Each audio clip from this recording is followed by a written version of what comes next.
Um, or well, it depends on what it's made of. Like, what if you fill it with sour cream? Would that be good? Or Bavarian cream? Do not put those two together, though. No. That's true. Or Bavarian you could always sour fill it cream's with not- jam. Do what? I'm sorry.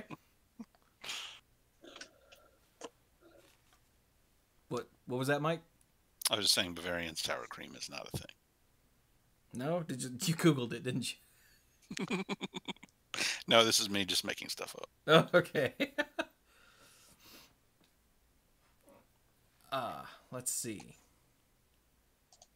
Trying to think. You could fill it with peanut butter, but that gives me heartburn, so please don't. Mm. You could. What else could you fill it with? Money. Yeah. And then send it to me.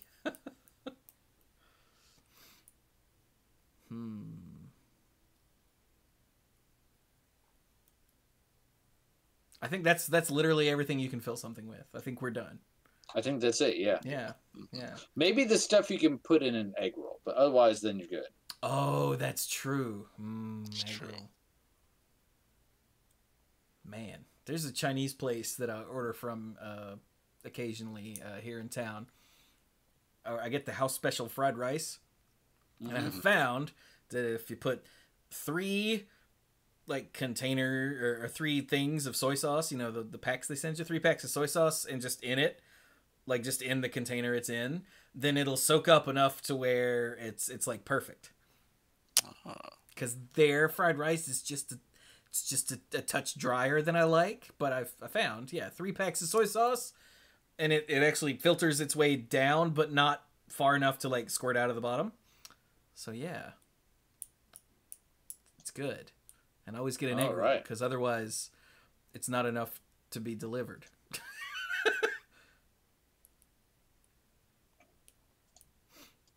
Anyway. Well, that's 2 minutes of recording, so that's probably fine. Let's do this. Yeah.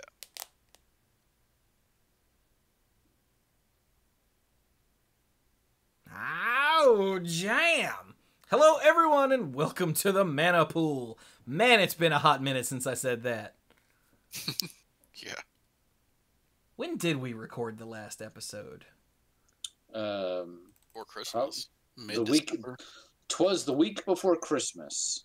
It was the 17th of December. Yep. Was when it was recorded. It didn't get posted until, in this year. Sorry about that. Yeah. But now it's the 14th of January, so it's been almost a month since we recorded a show, and that's awful. So let's do something about that. Yeah. So this is episode 608 of the Mana Pool, the first one of 2021. And I would just like to start off this episode by saying that the Mana Pool, as a corporate entity, values freedom and our Constitution, and we do not condone the attack on the U.S. Capitol that happened on January 6th, 2021. In fact, not only do we not condone it, we condemn it. Yes.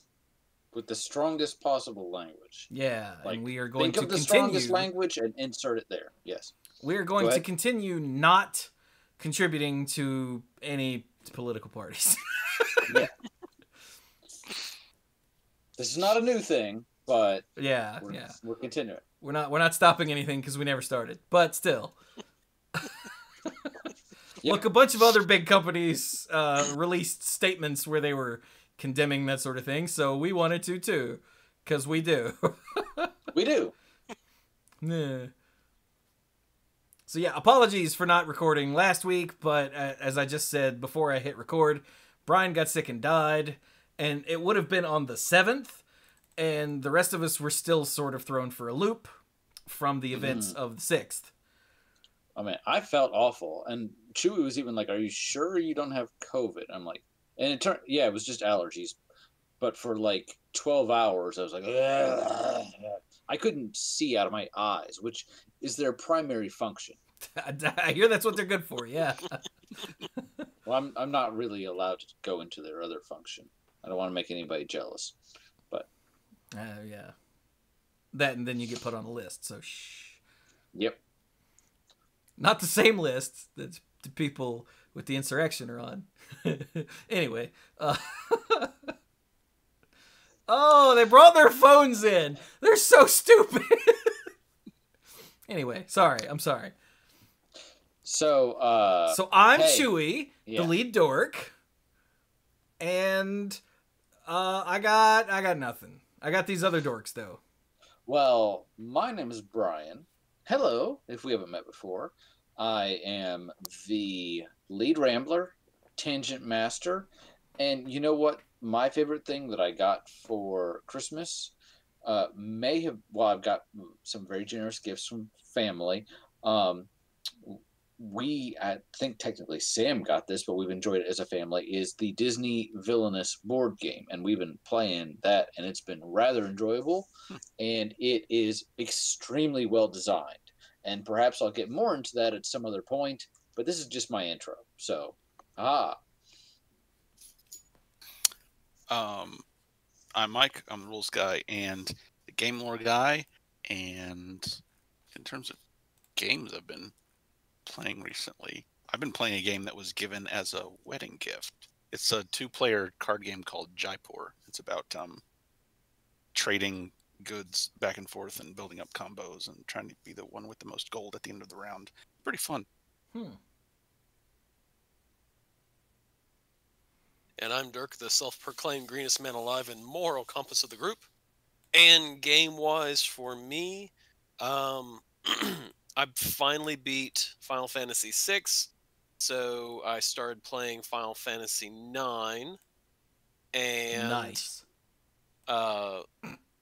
Then got sidetracked and started getting back into playing WoW, and so I'm sort of alternating between the two of those. And then I recently acquired Ticket to Ride because my middle child loves trains, and so I promised him this weekend that we would play Ticket to Ride, which is like from what I can tell, it's sort of like Monopoly, but with trains. It's a good game. I don't know that I've ever heard of it. Ticket to Ride, huh? Yeah, it's been around a while. I think it's even on, there's a digital version on Steam even. I think. Isn't that Ticket to Ride? It might not be. I might be dumb. I'm sure there has to be for a game like that. If there's Risk online, I'm sure Ticket to Ride is also. Oh, yeah. That is on Steam. Yay. I'm a helper. I like the way Brian tried to start a running thing of Christmas presents, and Mike seized on the game playing thing instead. Well, I mean, it's not exactly a strict format. Take it where you will. I noticed that, but hey, it's bringing everybody joy and happiness. So sure. Plus, we're all about the games here. So that and there you go. The Benjamins or the Pentiums, or both. The achievements. I hate you. Console Wars. Hang on, let me make. Did this work? This did work. Okay.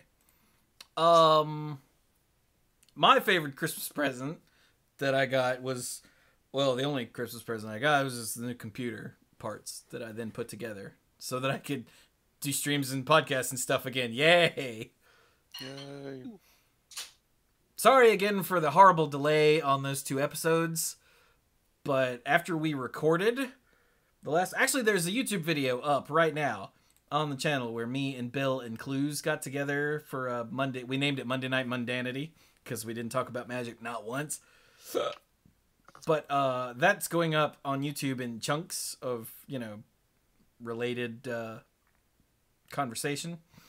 And the third of those videos was the full story about the death and subsequent resurrection of my computer and all of the weird horror stories that happened along the way.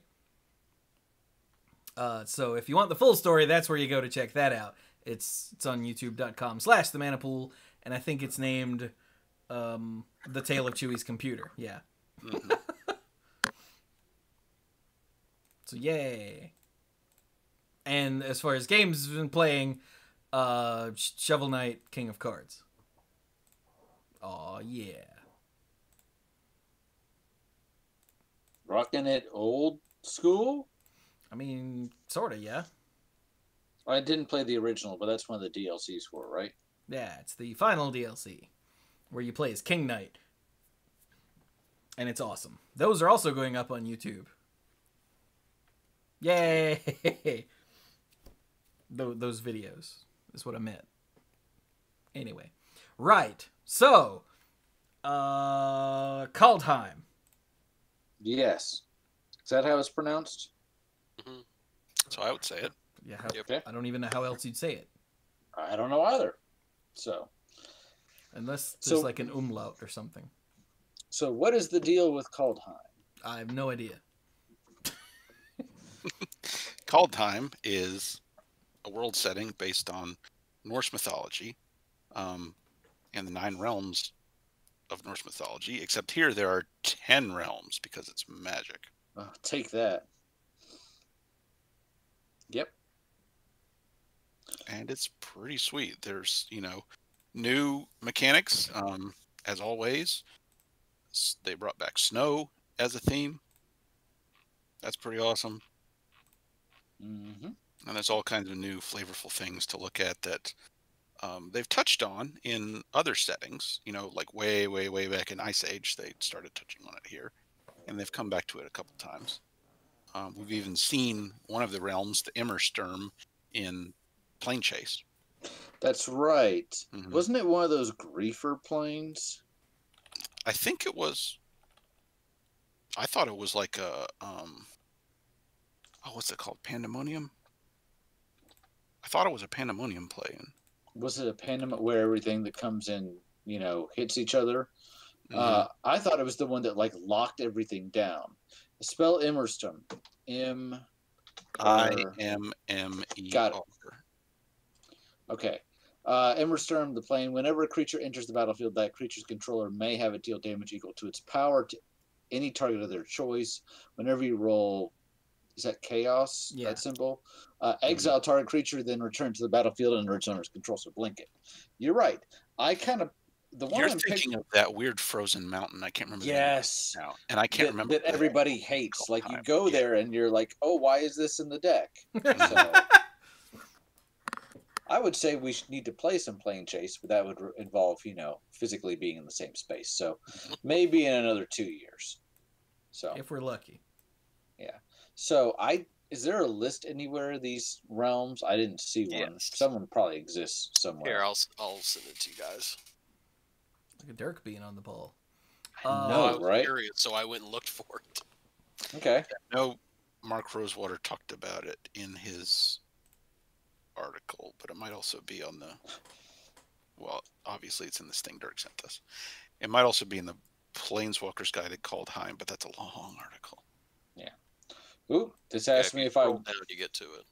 This asks me if I want to trust the link that Dirk sent. I'm like, Don't do it! Magic website. I know. I'm just if Consider the our source. stuff gets jacked up, well, I guess it'd be fault, but we could hold them to that. Don't do it! Alright, so we've got... Oh, well, hang on, let me zoom out some more. There we go. You start left to right or up or down, or Well, in the middle of everything is the world tree, which is not actually, I don't think is technically a destination. We don't know if it's a place you can actually go or not. It may just be you think the framework. It's got a land. That's true. But so the kind of almost not vanilla one, but the one that's kind of like the human centric is that Bredegard? Yes. Yeah. So that's gonna be the one. And they started off the presentation with yes, there's these 10 realms, and here's one of them, it's Bredegard. And Bredegard, there are 5 different factions of humans. And I'm thinking, okay, it's 10 realms. And this one that you're talking about has 5 factions. and it goes below. And luckily, most of them are not that way. There's Immersturm, which is just one thing. and Axgard is dwarves. So hey, but That's racist. as usual, humans tend to get the most attention just from a civilization standpoint. So, but yeah, so Bredegard, you've got humans, and they have different factions that are sometimes at war with each other and sometimes not. Well, you just summed up all of human history. Yeah, well, there you go. Okay. They like to be Vikings, so the pursuit of glory is. You mean go a Viking? What? Viking is actually a noun. We use it as a adjective, but it's actually a noun. What? Like you would actually go a Viking. Go. I'm not. You mean Don't worry about verb? it. I think you meant verb. Yes, it's a verb. My bad. You said no. Like, I was like, Yeah. what Dirk we use just it as said, an adjective when we and describe people as being Vikings, but it's actually a verb. Like you would go a Viking. you go a Viking, like go a sledding or go a shopping. I was not sure the words that were coming out of your mouth. You're like, go a Viking, and I'm like, brain is not computing. You're like, hey, let's go Vike today. Viking. okay. So, anyway, we're who's not the here to worst give of the this? full the full breakdown of this entire plane and its 10 realms. No. No. So here we've got Bredegard, where the humans live, Immersturm, which is where Demons? fire and demons happen. Yep. Surtland, which is giants Yep.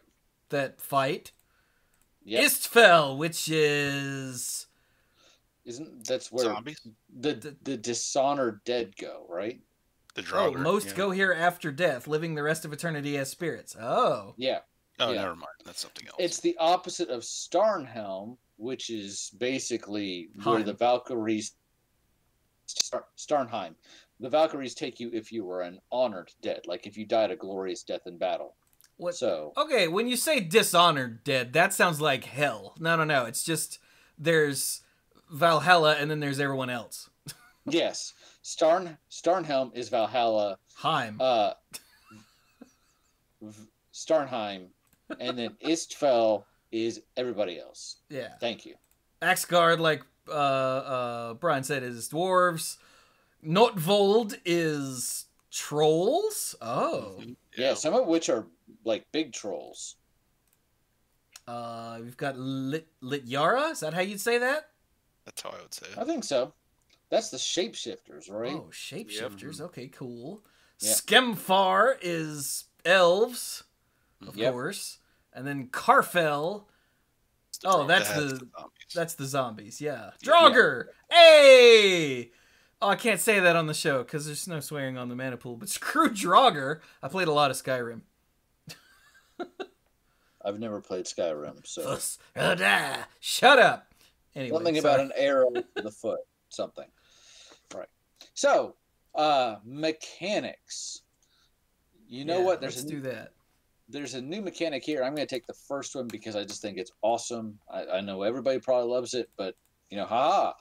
So, Foretell. I think I said before the show, Foretell feels like the love child or the combination of morph and suspend. So if a card has Foretell, it will have an additional Foretell cost next to it. It says, for example, just here's the Behold the Multiverse. If you ignore the Foretell entirely, for 3 and a blue, it's an instant, common, scry 2, then draw 2 cards. It's fine, right? I mean, it's a common. Scry 2, then draw 2 cards. Dig 4 deep, potentially. Fine.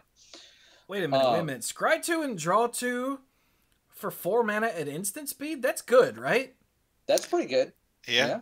I mean, It's been a long time since I thought about Magic cards, draw spells, but that seems just slightly above average. I think it's about right on, if not it's a pretty good feeling, yes. Yeah, especially at instant speed. Yeah. That's true. I could see maybe paying 5 for this at maybe not at sorcery speed, but 5 for this at instant speed. But so now it has Foretell of 1 and a blue. And what this means is think of it a bit like we said, like morph, where the morph cost is different for each card, but the initial cost to play the card as a morph is always 3 colorless minus some effect reducing it, right?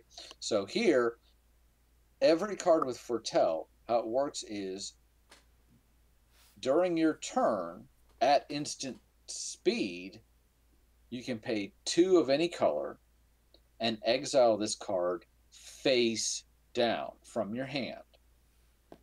And it just kind of sits out there. Then, on a later turn, at whatever speed you could play this card, you may pay its Foretell cost, and you are casting it from exile. So you are still casting the spell. So anything that triggers off of when you cast an instant, sorcery, whatever, triggers off of that, and then you get the effect.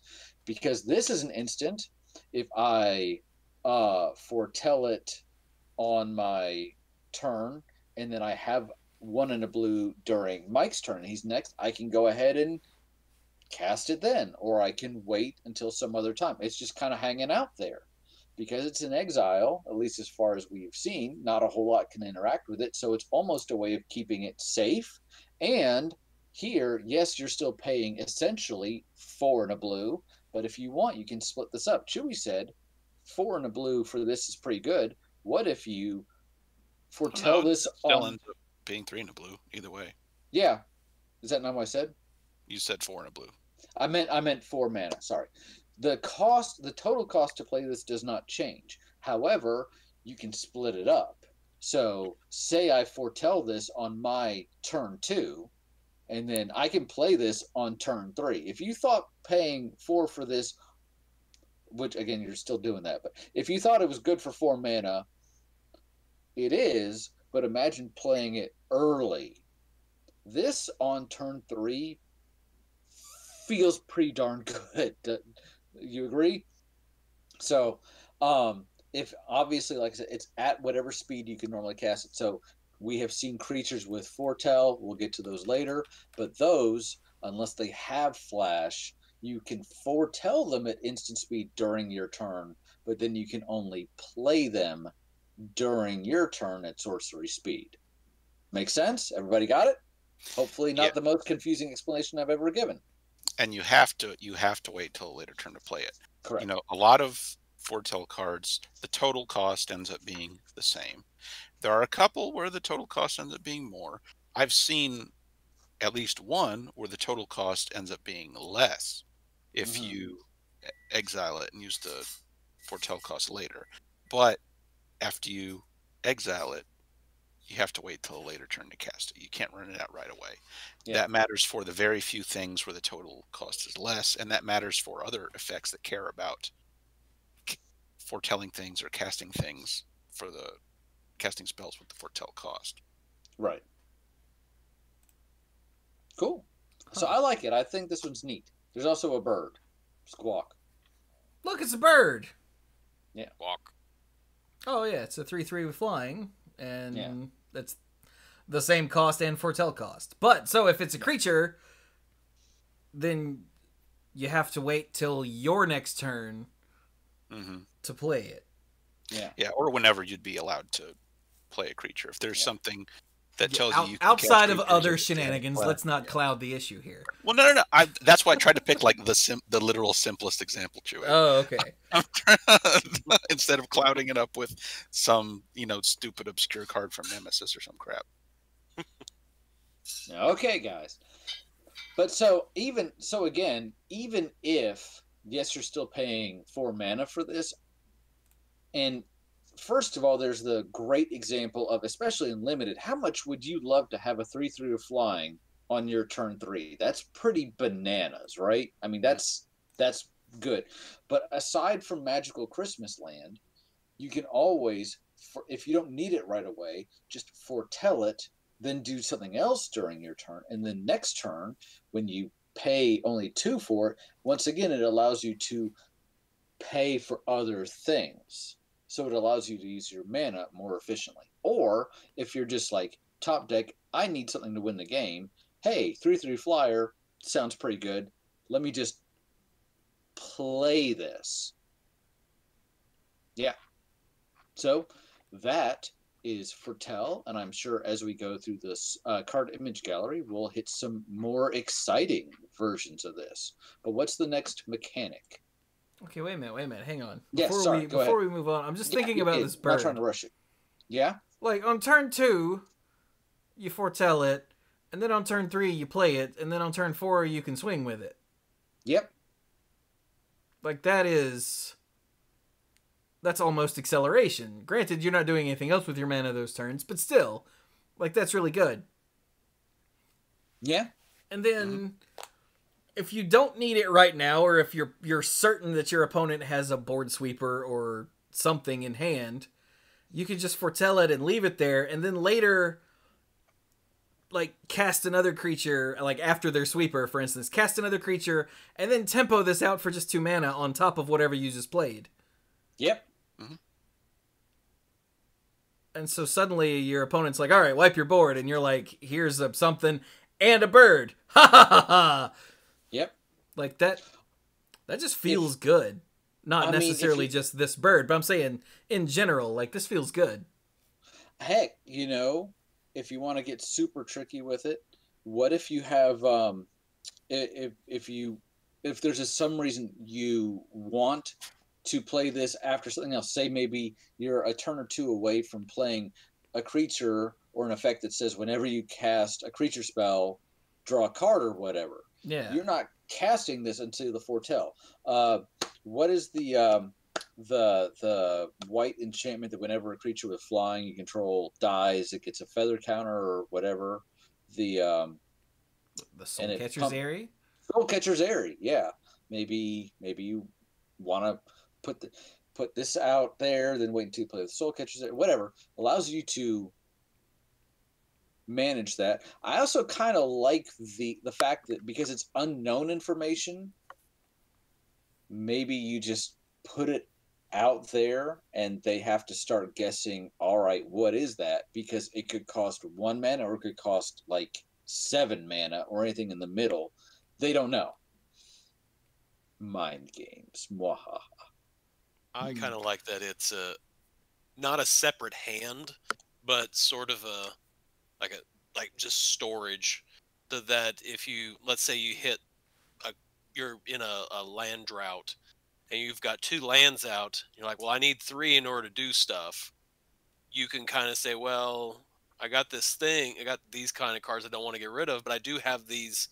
I got the cards that got foretell, and I can kind of just slide them on the board, and I'm not losing any cards. But I am kind of playing something. I'm kind of doing something. Yeah, so you don't have to discard because your hand's full. Right.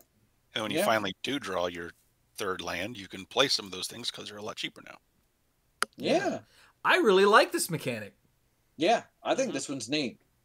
Now, chat brings up an interesting point. Said, I'm surprised creatures don't get the haste feature like with Suspend. And I think that's because the reason they did that with Suspend is because people kept forgetting that they didn't have haste and attacking with them anyway.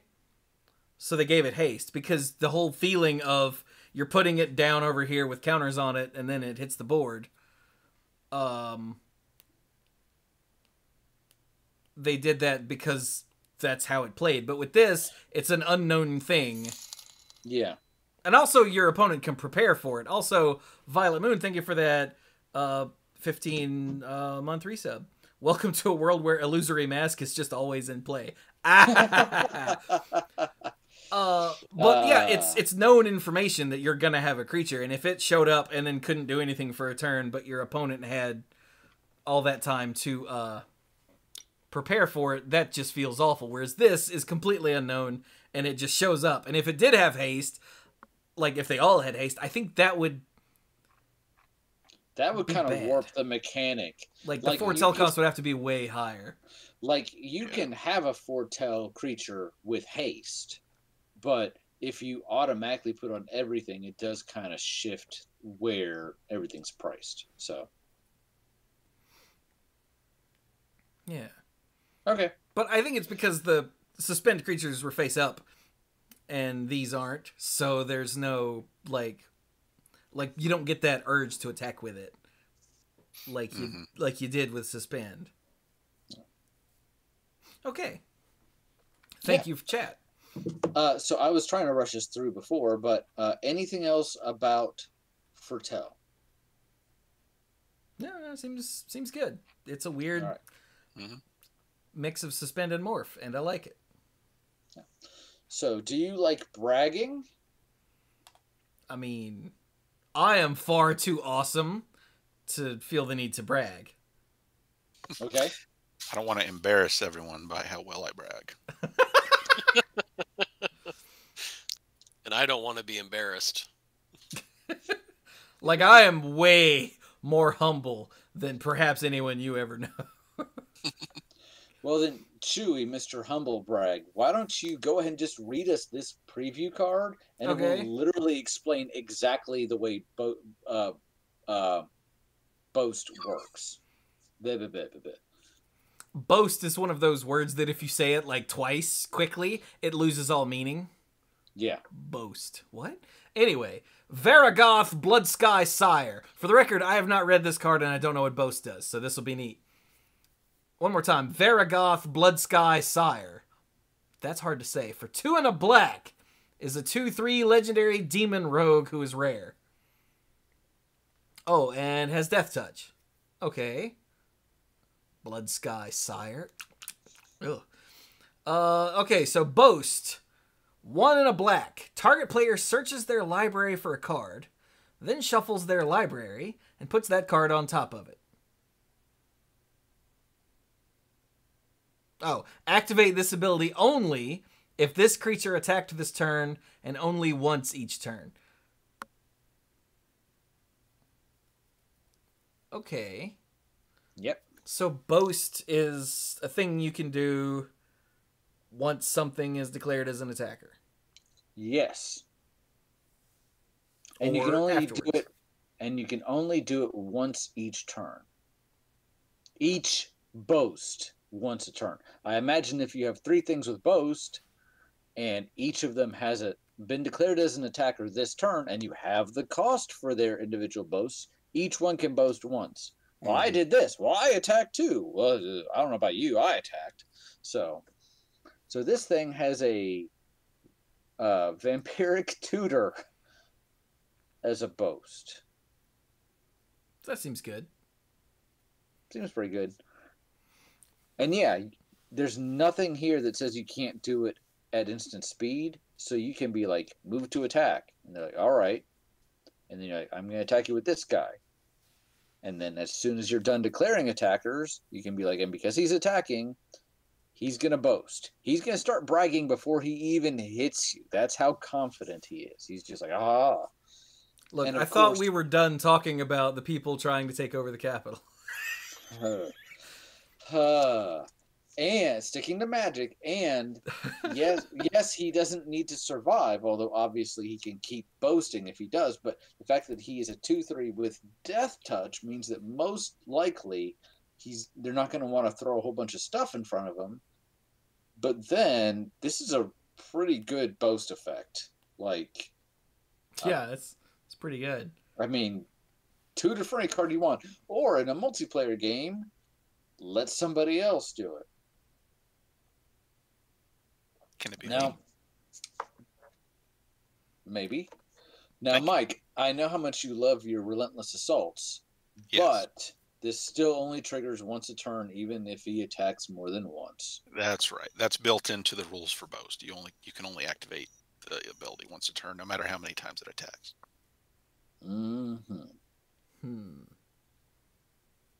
So, I mean, that's Boast. If you attacked with this creature this turn, pay the cost, do the thing.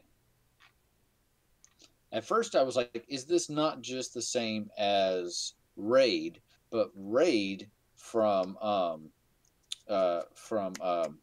what's the one that wasn't dragons and then was all dragons?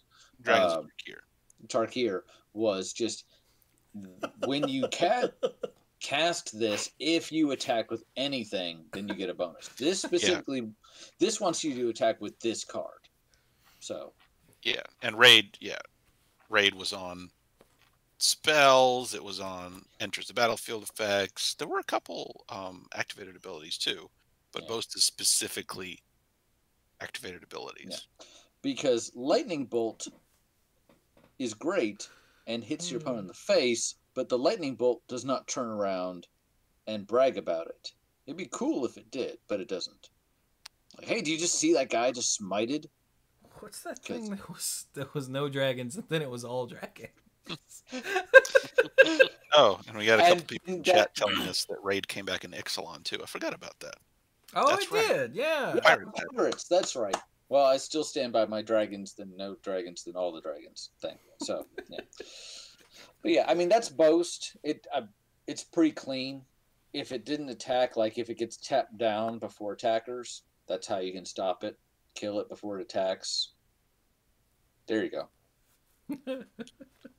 Next. Vargoth's like, I'm gonna get him and I'm gonna live stream it. And then the feds were ready to block. So one thing I want to point out, like Vargoth has a boast in his flavor text. I waded through a river of fire to bring death to Bredegard. If you look at the other, all the other creatures that I've seen so far with boast have a brag in their flavor text. Neat. That's awesome. Neat. Okay. So moving along, Mike, what is the here we have modal double face cards, which we actually saw in Zendikar Rising. Just as a quick reminder, Mike, what is the difference between modal double face cards and regular or double face cards we've seen prior to Zendikar Rising? Yeah, before modal double face cards were introduced, when you played a double face card, you were only playing the front face. That's the only option you had. And then something would happen later on that would turn it over, and you might get to play with the other face.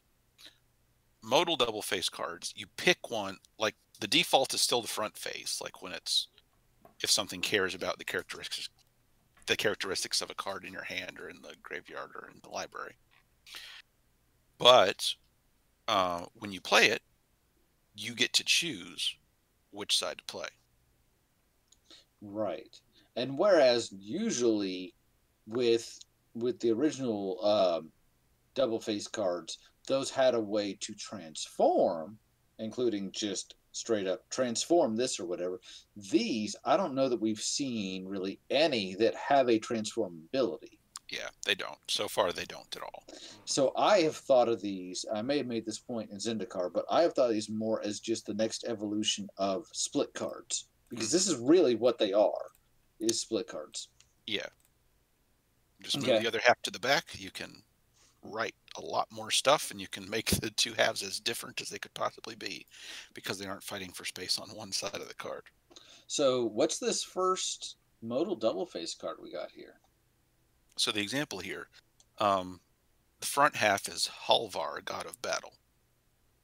For 2 white, he's a 4/4 legendary creature with the type God, and it's a mythic rare. So Kaldheim introduces its own set of gods in here that are treated, that get this special treatment. Here all of them have this all of them are modal double face cards. So Halvar says creatures you control that are enchanted or equipped have double strike. That's pretty serious. Yeah.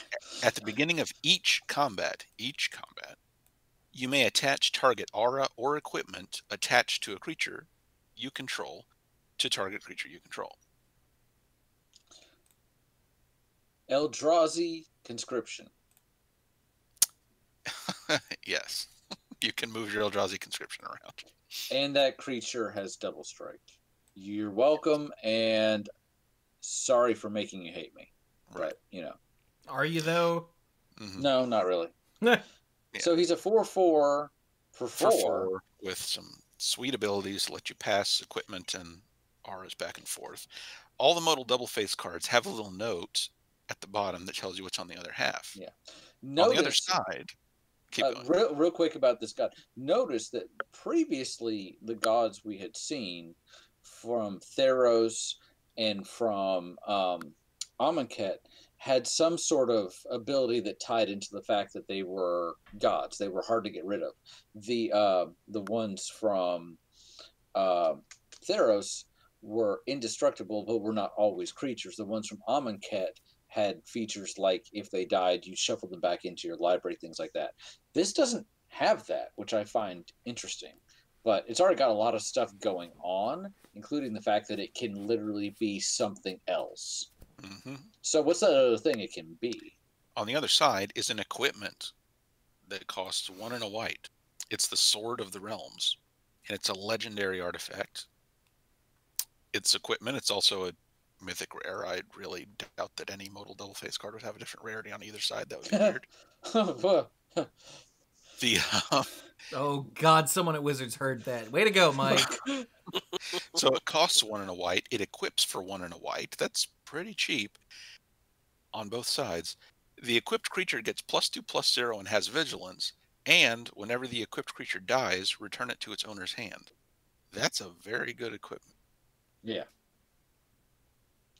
And I immediately thought, and this is of course ridiculous, but you can have the god and the sword out at the same time if you have 2 copies, and that's just dumb because, let me just give this guy +2/+0 and double strike, and I can move the sword around for free once if I want, and if that creature dies, I get it back.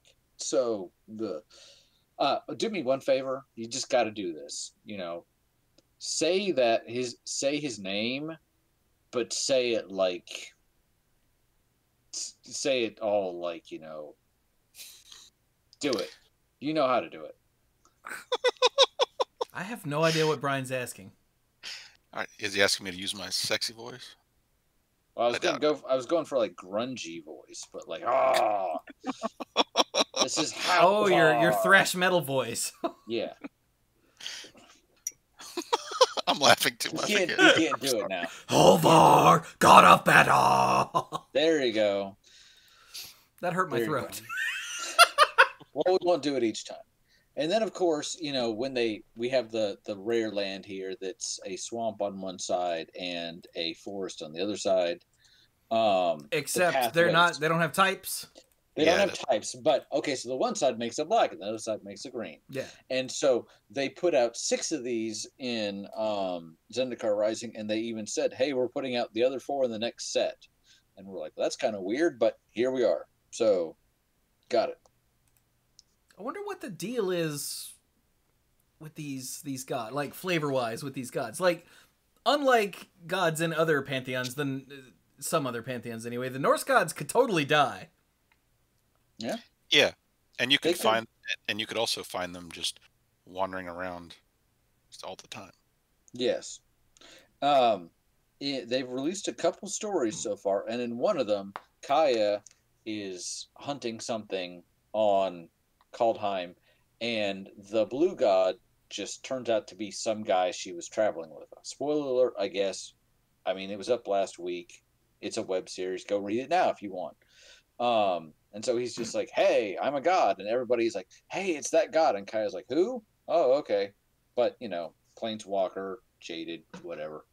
So, yeah, they're just wandering around. And they, of course, have different attitudes toward the mortals, but they are walking amongst them. So, other returning mechanics. We got snow. And the new frame for snow is awesome. Very nice. It's pretty. Hey, Dirk, why don't you read Frostbite to us? So for 1 red, it's a common snow instant. Which that's new. Mm-hmm. Frostbite deals 2 damage to target creature or planeswalker. If you control 3 or more snow permanents, it deals 3 damage instead.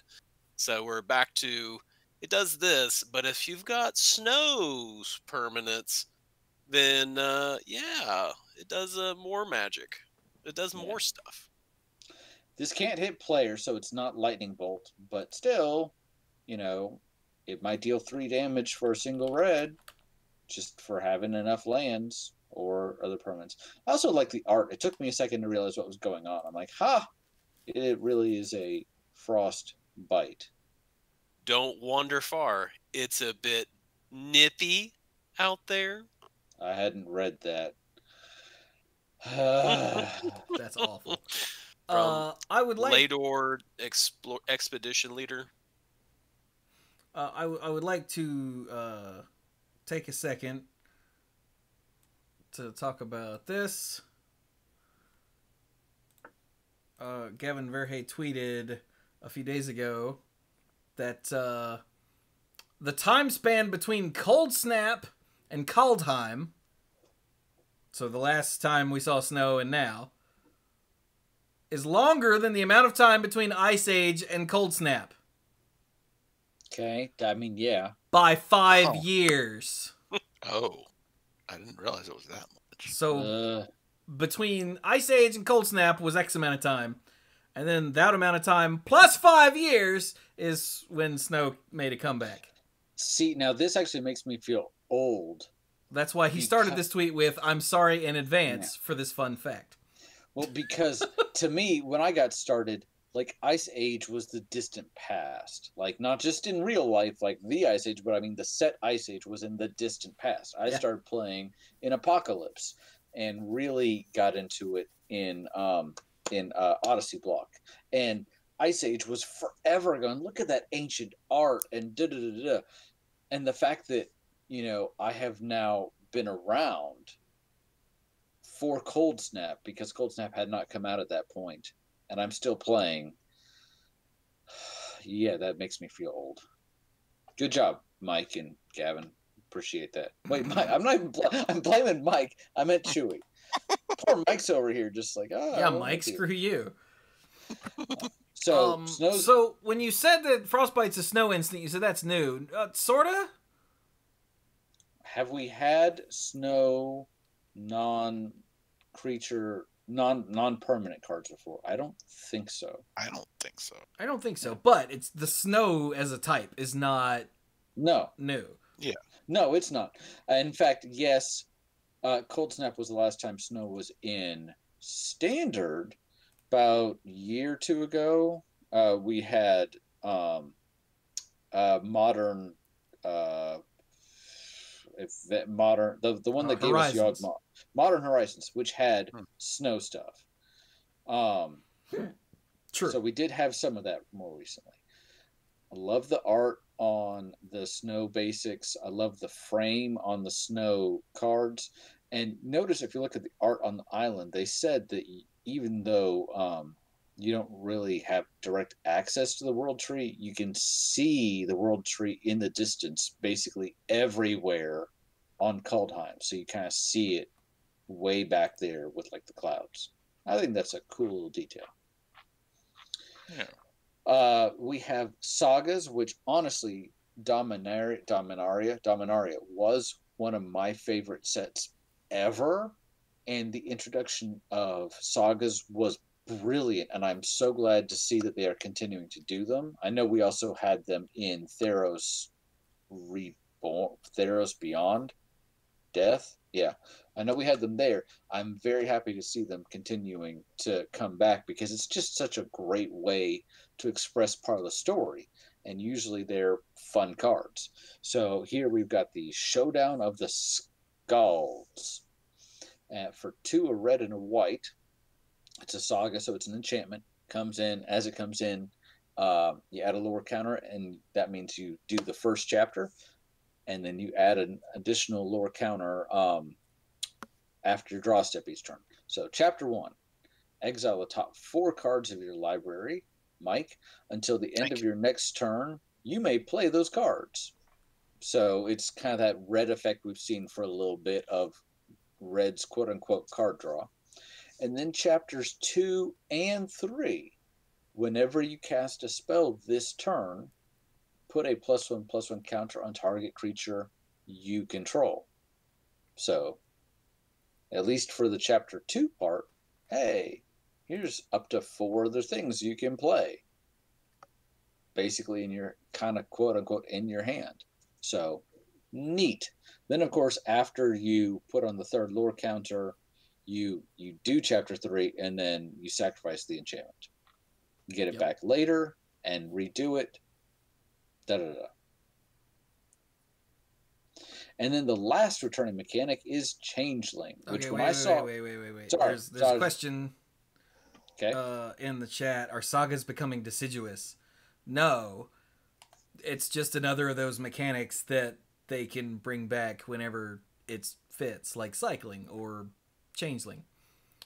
But to not have sagas in a world based on Norse mythology would be dumb. Yes.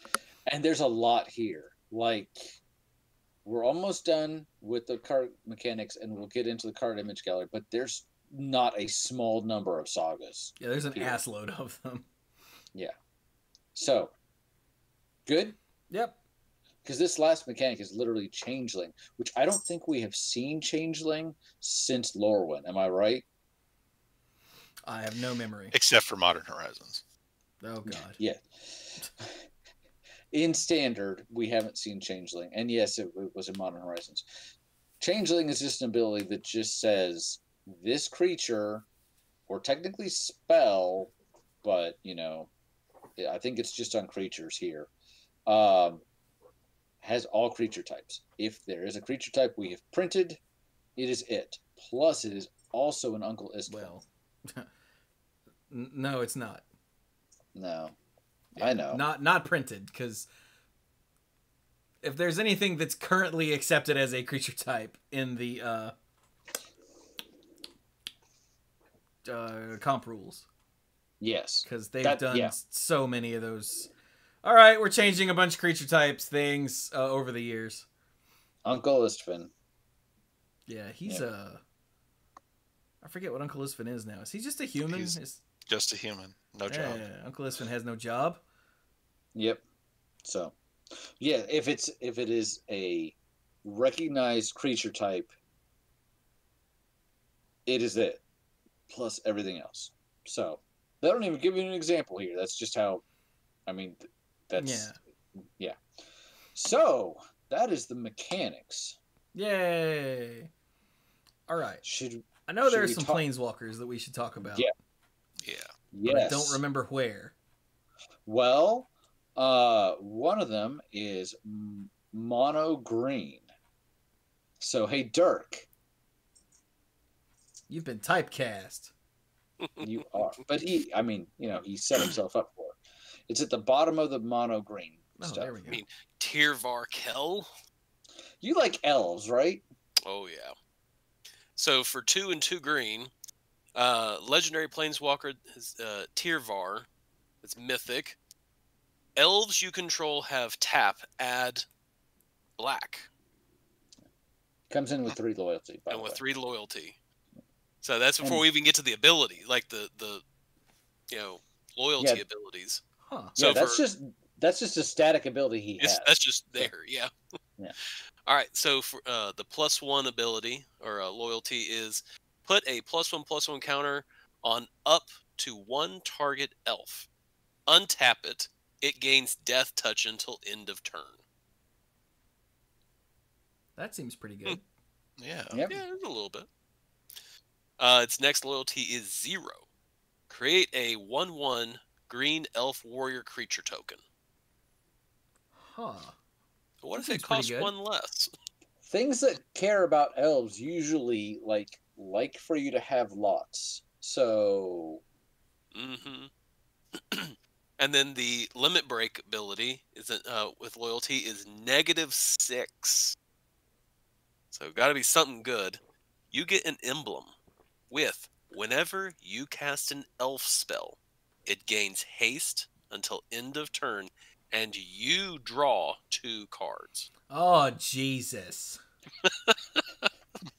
That's offensive. It really is. It really is. I think he's going to die a lot. Like, Just that's a lot. actually gross. And you know what's bad? Is the green is the color for doubling season. And you know what 3 doubled is? Is 6. I hate you. You're welcome. Like I feel like it goes really well with the card right next to it. The squirrel? No. Are we gonna? Oh, are we doing that? Well, do you want to do that, or are we coming back to that? Yeah, we might as well. So Vorinclex. Vorinclex. Yeah, you remember Monstrous Vorinclex, rate. Dirk? Do what? You remember Vorinclex? No. Vorinclex was on New Phyrexia. He's one of the Praetors. Yes. Yeah, I knew he was a Praetor. He's a Phyrexian Praetor, because we have Phyrexian as a creature type now. Yeah. Oh, that I didn't new? even see that. Apparently Yeah, so. Okay. that's something that they felt like afterwards they felt like they missed an opportunity after the Scars of Mirrodin block to not have Phyrexian be a creature type. Well, we got it now, and we got the watermark too. So, Dirk, let's let you talk about this card. Well, you all get to be disgusted by this card. So for 4 and 2 green, it's a 6/6 legendary creature, Phyrexian Praetor that's mythic. It has trample and haste. Like it needed those. Because if you would put one or more counters on a permanent or player, put twice that many of each of those kinds of counters on that permanent or player instead. Including poison counters. Oh, but wait. Oh, There's God. more. That's... Okay, wait. Before there's more. Does that doesn't count for the +1 on Tyvar Kell, right? Or because It does. It's If you would put one or more Yeah. counters on a permanent player. it doesn't say if an effect would It just says if you would do it. So that means costs that involve putting counters on things, you end up putting double.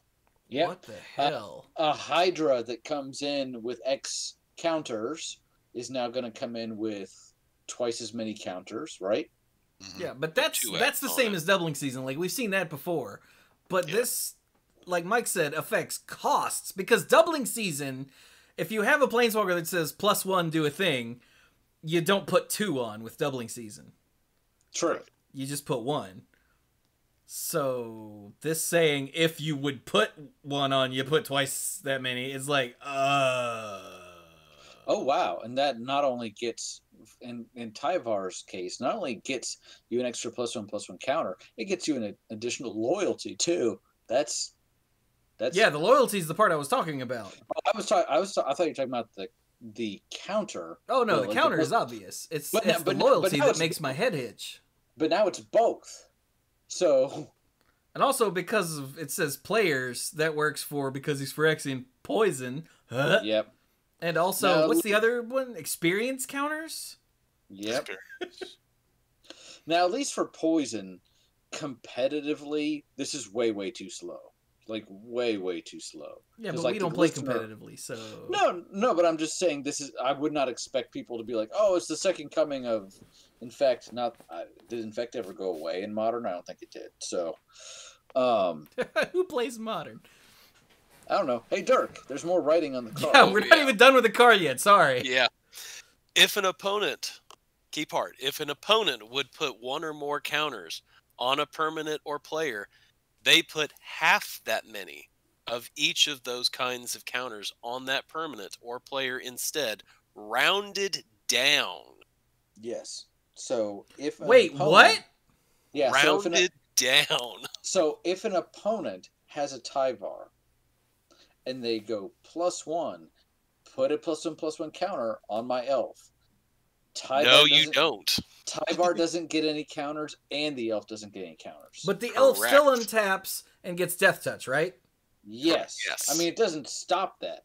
But any effect that just starts with just one counter, it does everything else, like you said, but there's no counters given that way.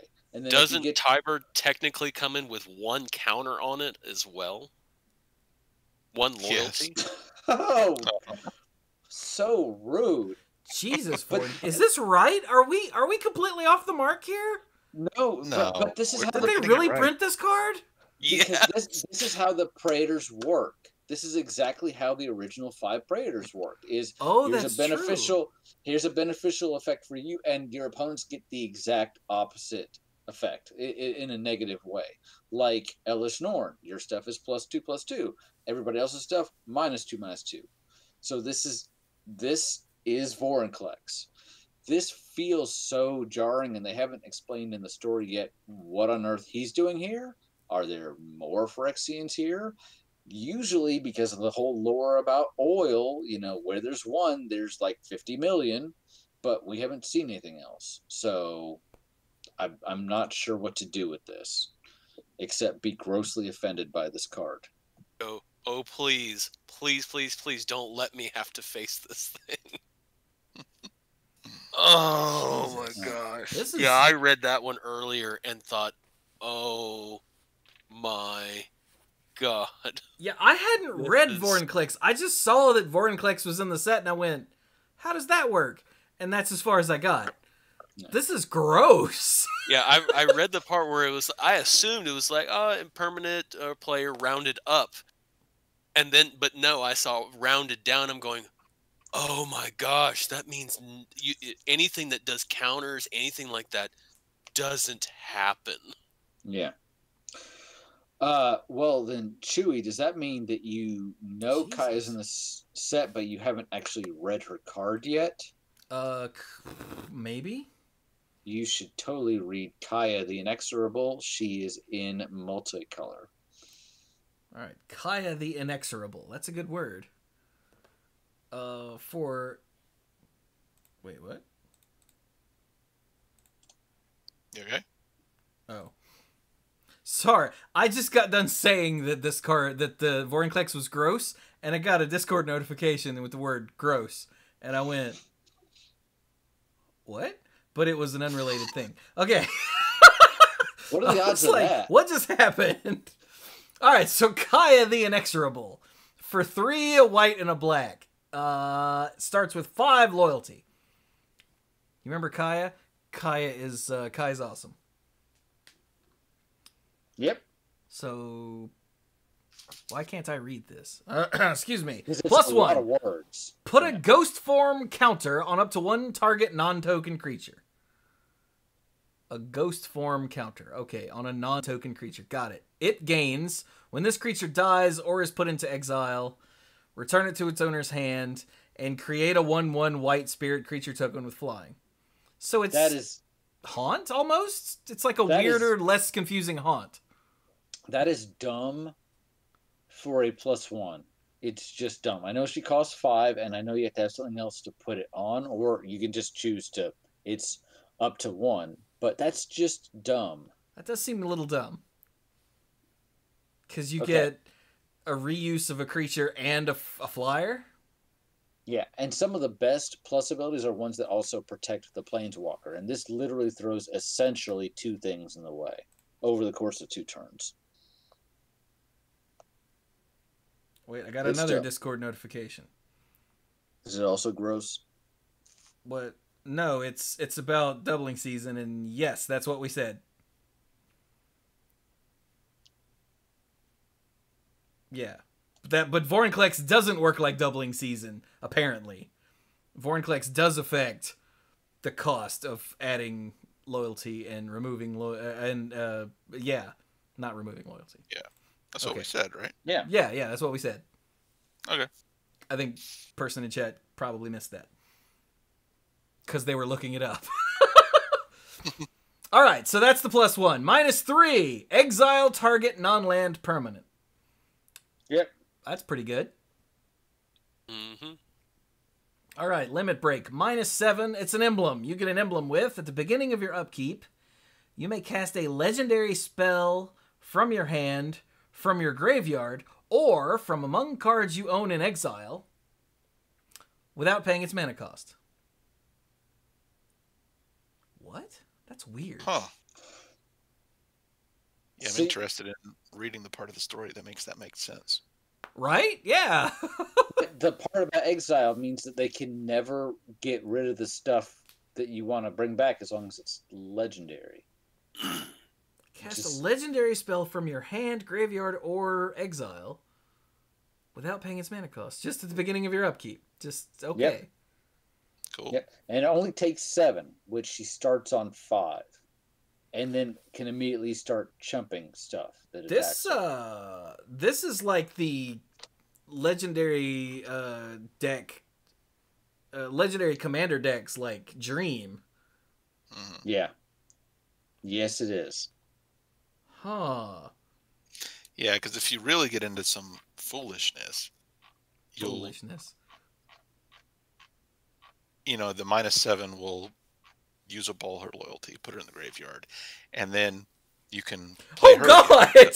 Planeswalkers are legendary, and if you are into super foolishness, you can start stacking up the emblems and get something really silly going. Ah, bad Mike. I mean, good, but bad. Whew. So yeah, she's crazy, but she's also like the protagonist of the story. She's one of 2. The other one, we have 2 stories kind of going on at the same time, and the other protagonist is Nico. Mike, have you seen Nico? Yeah, Nico is the first officially canon non-binary planeswalker in Magic. Mm-hmm. Yes. So that's cool. What about Ashiok? Was Ashiok just straight up unknown? Just, all the pronouns for Ashiok refer to they. But I think that's different. I think it's the first one, the first such character that people are like meant to identify with, because Ashiok is meant to be, beyond mysterious. The inscrutable. Yeah. Okay. All right. But Nico is non-binary. Yes. Yeah. Okay. And that is reflected in the story that we've seen so far. Oh yeah? Yes, it is. Cool. I don't read Magic Yep. stories, so I'll be like, oh. Yeah, and started publishing Magic stories again. Their background, I think, was they're from Theros, and they were destined to, There. Be a champion athlete. have a great destiny, basically. Mm-hmm. A champion athlete. You are destined to have a destiny. It's a good great destiny. destiny. And to never miss.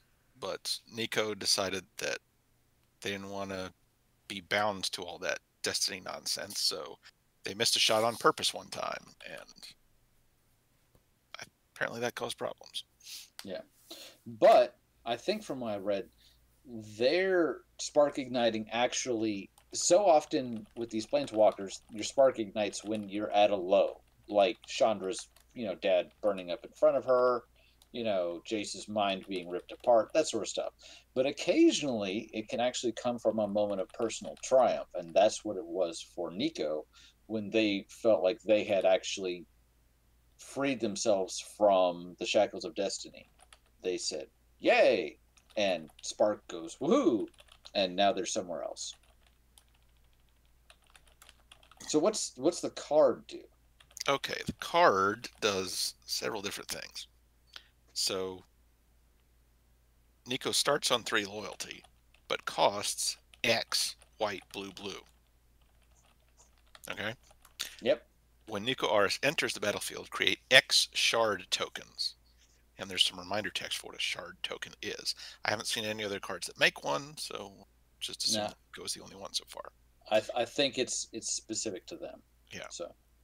So the shard tokens are enchantments with an ability, pay 2, sacrifice this, scry 1, then draw a card. Huh. Yeah. So you got all these little shards floating around.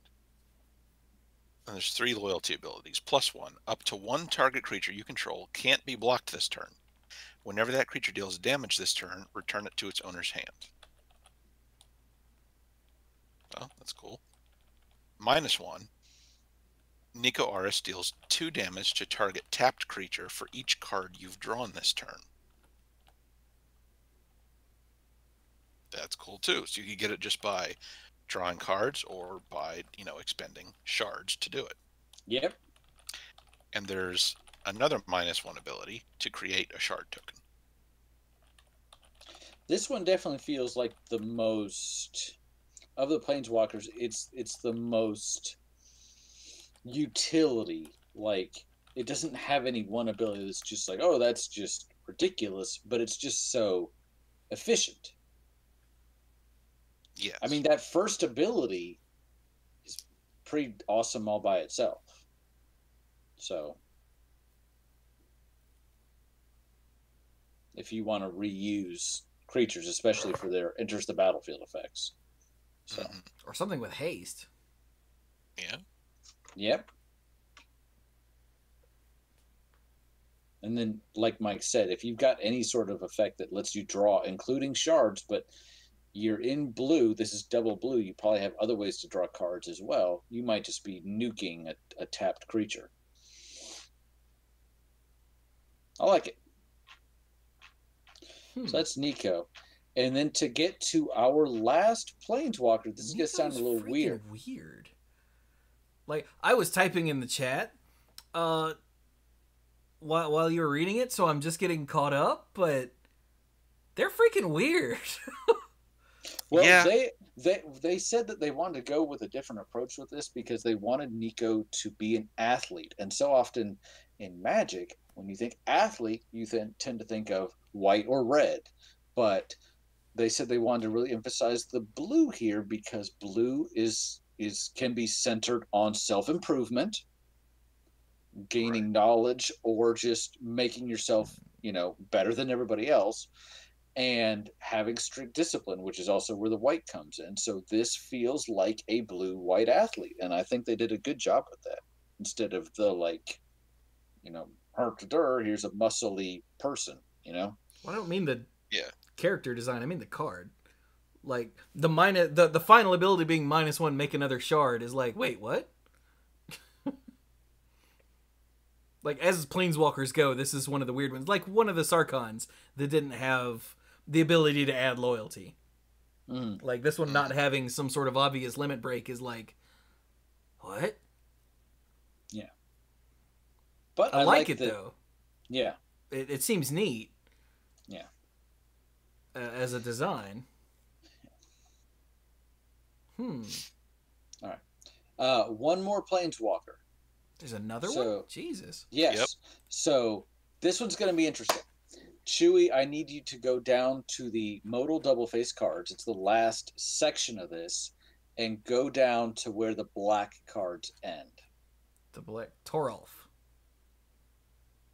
All right. Oh wait, the black cards. You mean the last black card? Okay. Yes. Valky. So this is Valky, God of Lies. For 1 and a black, it is a 2/1 legendary god. It's mythic.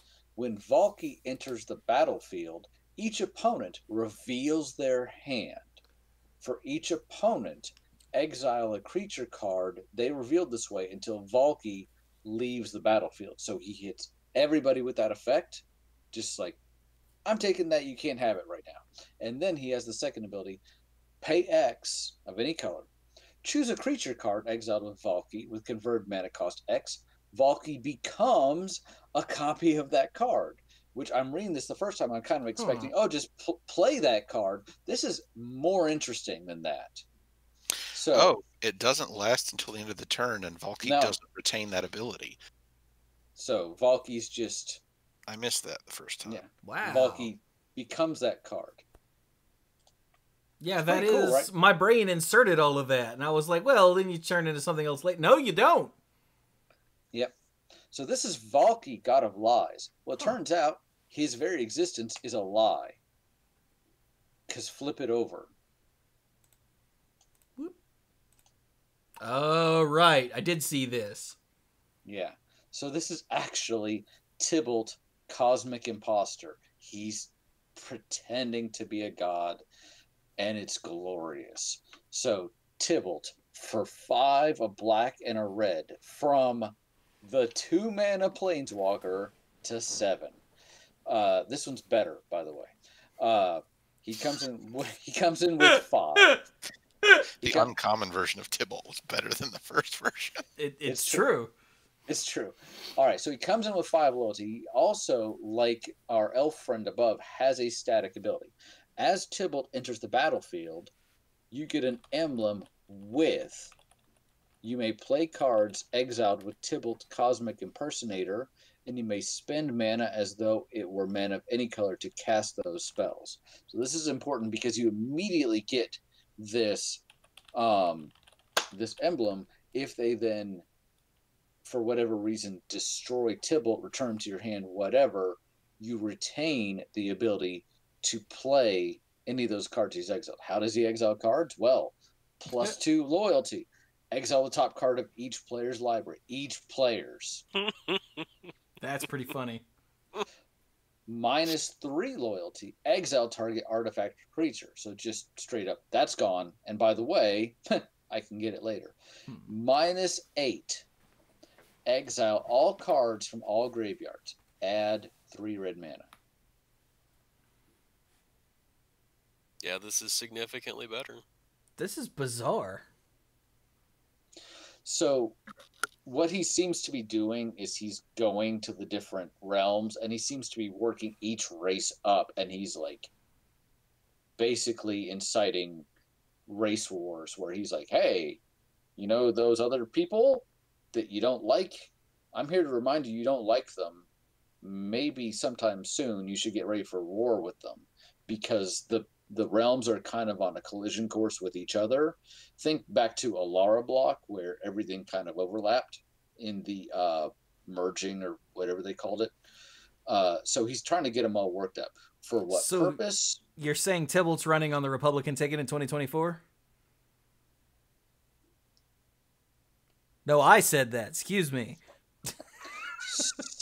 So we don't know, like, is he planning to profit from this, or is it just hilarious to him because he's a literal devil? I think in the lore he actually was a human originally, and he, through some sort of experiment or whatever, got turned into a devil.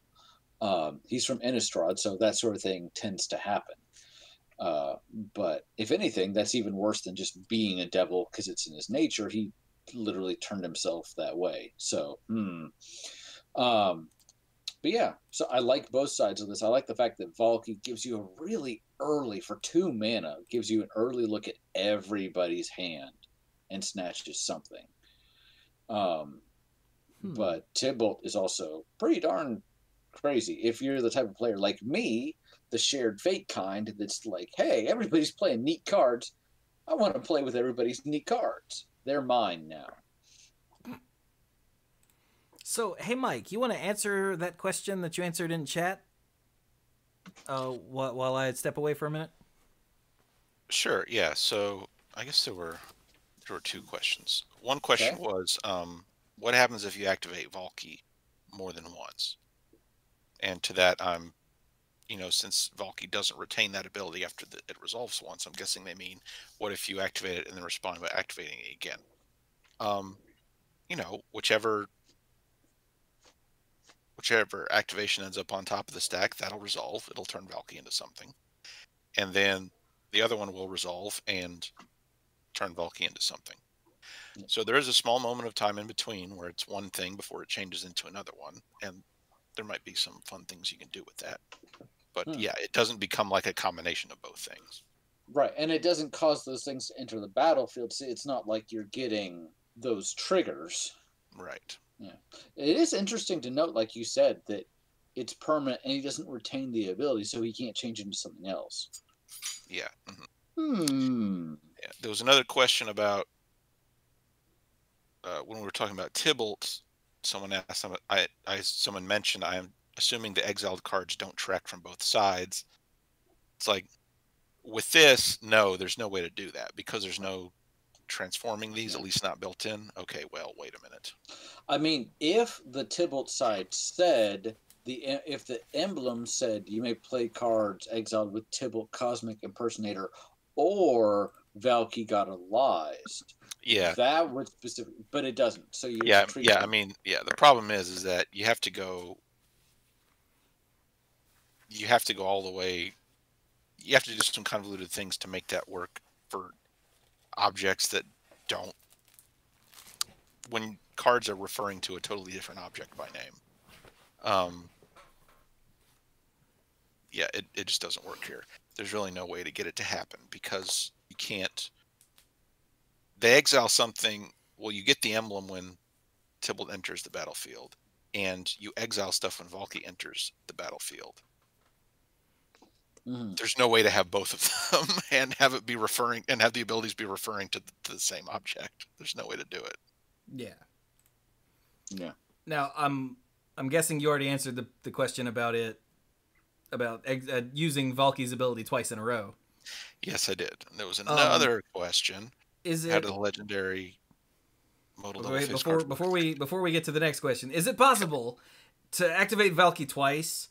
So you do it in such a way that you transform into something with a tap ability. Transforming, does it give you summoning sickness again? I can't remember how that works. No. Well, no. I mean, turning into something else, changing an object's characteristics doesn't give it summoning sickness. You just like, if I play a giant growth on my Llanowar elf, it doesn't give it summoning sickness.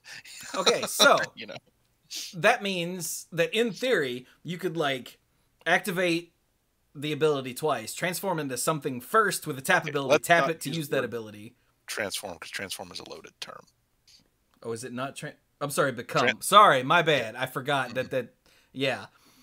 Okay, so he'll become a copy of the first thing with a tap ability. Could you tap it to like draw a card if it's like, let's say it's an archivist, and in response, so you draw your card and then it would turn into the second activation, technically the first. You know, the second thing it's supposed to be.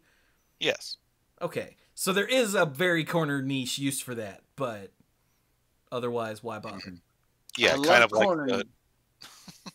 kind of like the corner niche cases with Sign of the Ur Dragon. You know, you could turn it into you could activate it twice, and then the first one that resolves has some ability that pumps it up or gives it haste or whatever, and the second one that resolves is, you know, the other one. If you picked haste the first time, then you pump it up the second time. If you picked pump up the first time, then you pick haste the second time, and you go and slam into your opponent. Okay, so what was this other question you were going to answer? This other question, how do the legendary modal double face cards work as commanders? Do they count the color identities on the back side? Yes. For anytime you're looking at a card's color identity, you always take both sides into account.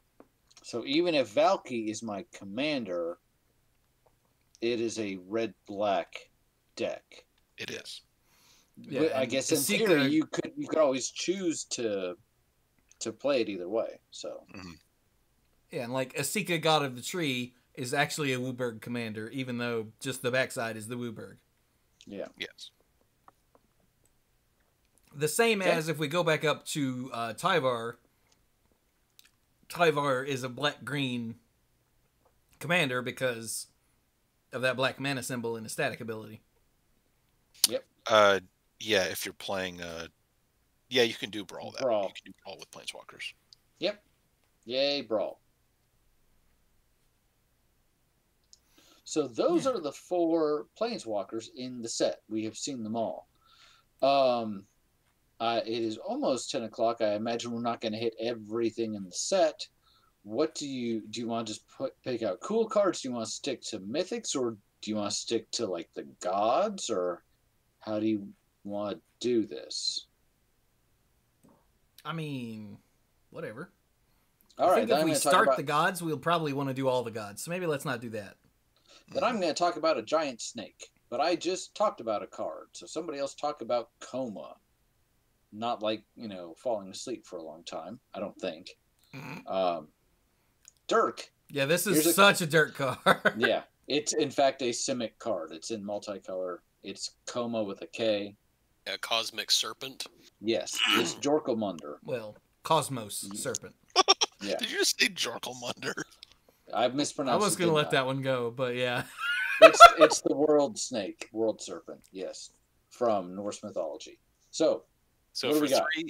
For 3, 2 green and 2 blue, it's a 6/6 legendary creature serpent that's mythic. This spell can't be countered. So there's no getting around Ragnarok when this hits. At the beginning of each upkeep, create a 3/3 blue serpent creature token named Kama's Coil. Next part. Sacrifice another serpent. Choose one. Tap target permanent. Its activated abilities can't be activated this turn. Or, Cosmos Serpent gains indestructible until end of turn. It does say each upkeep. Yeah. Yeah, that's kind of gross. Mm-hmm. So, you remember what was the standard back in the day? The green guy that made a token during each person's upkeep. Verdant Force. Verdant Force. That's still really good. This makes snakes that it can, proceed to serpents that it can proceed to like eat for various things. But it just keeps uncoiling and uncoiling and uncoiling. And you're like, how big is it? And it's like, yes. It keeps dropping miniature versions of it. Well, I just see it as extending itself. But that's me. So yeah, giant serpent. Yay. Yeah. This is a What's weird something card. what's something that caught somebody else's eye? I have not looked at this set. Hey, here's Well, a demon. Let me read it. Carder Doomscourge. Yeah. For 2, a red and a black. Is a 4/3 legendary demon berserker who's uncommon. Yeah. There's a cycle of legendary creatures that uncommon, which I appreciate. Oh, cool. When Carder Doomscourge enters the battlefield, until your next turn, creatures your opponents control attack each combat if able, and attack a player other than you if able. Oh. And whenever an attacking creature dies, each opponent loses 1 life and you gain 1 life. Oh, God! Wow, that's a card built for Commander from the ground up. Cool. Yep. And, like, built from... Can I just have this and put it in Carevec? Can I just play this instead of Carevec? You could. It's legendary. It's black Because and red. this is... Huh... Mike, what's your favorite of this cycle? Favorite? Let's see. I don't have them good enough on the top of my head to know a favorite, but I know there's one that I really like a lot. The first Okay. one in this section, Iger the Freezing Flame. Yep. For 1, a blue and a red. It's a 3/3 legendary giant wizard. It's uncommon. Whenever a creature or planeswalker an opponent controls is dealt excess damage, if a giant, wizard, or spell you controlled dealt damage to it this turn, draw a card. Wow, the wording on that is really weird. Yeah. I Once like you get past the overkill. words and figure out what Yeah. it does. It's awesome. Yeah, it's easy to grok, but the way they worded it is just, what? Like, you think they would just say, if a giant wizard or spell you control deals excess damage to a creature or planeswalker, draw a card, but I guess Yeah, there are reasons for that. Yeah, the way it's written with that intervening if clause, that means it only triggers if... I don't understand it. So it triggers with intervening if clauses, check, at the time they would trigger and at the time they would resolve to make sure the condition is true. So I don't understand why it's written this way either. Yeah. I don't understand what this is meant to do or prevent from happening by writing it this way. But what Stuff. it does is still pretty obvious. It's like trample, except instead of spilling over to an opponent, you draw a card. Yeah. And it's for all your giants, wizards, or spells. Yeah, all of these legendary uncommon creatures seem very tribal focused. And it's not even that, actually. Like, if someone hits your giant and your giant dies, and then your opponent like bolts that creature for more damage than it had left, then you draw a card. It's true.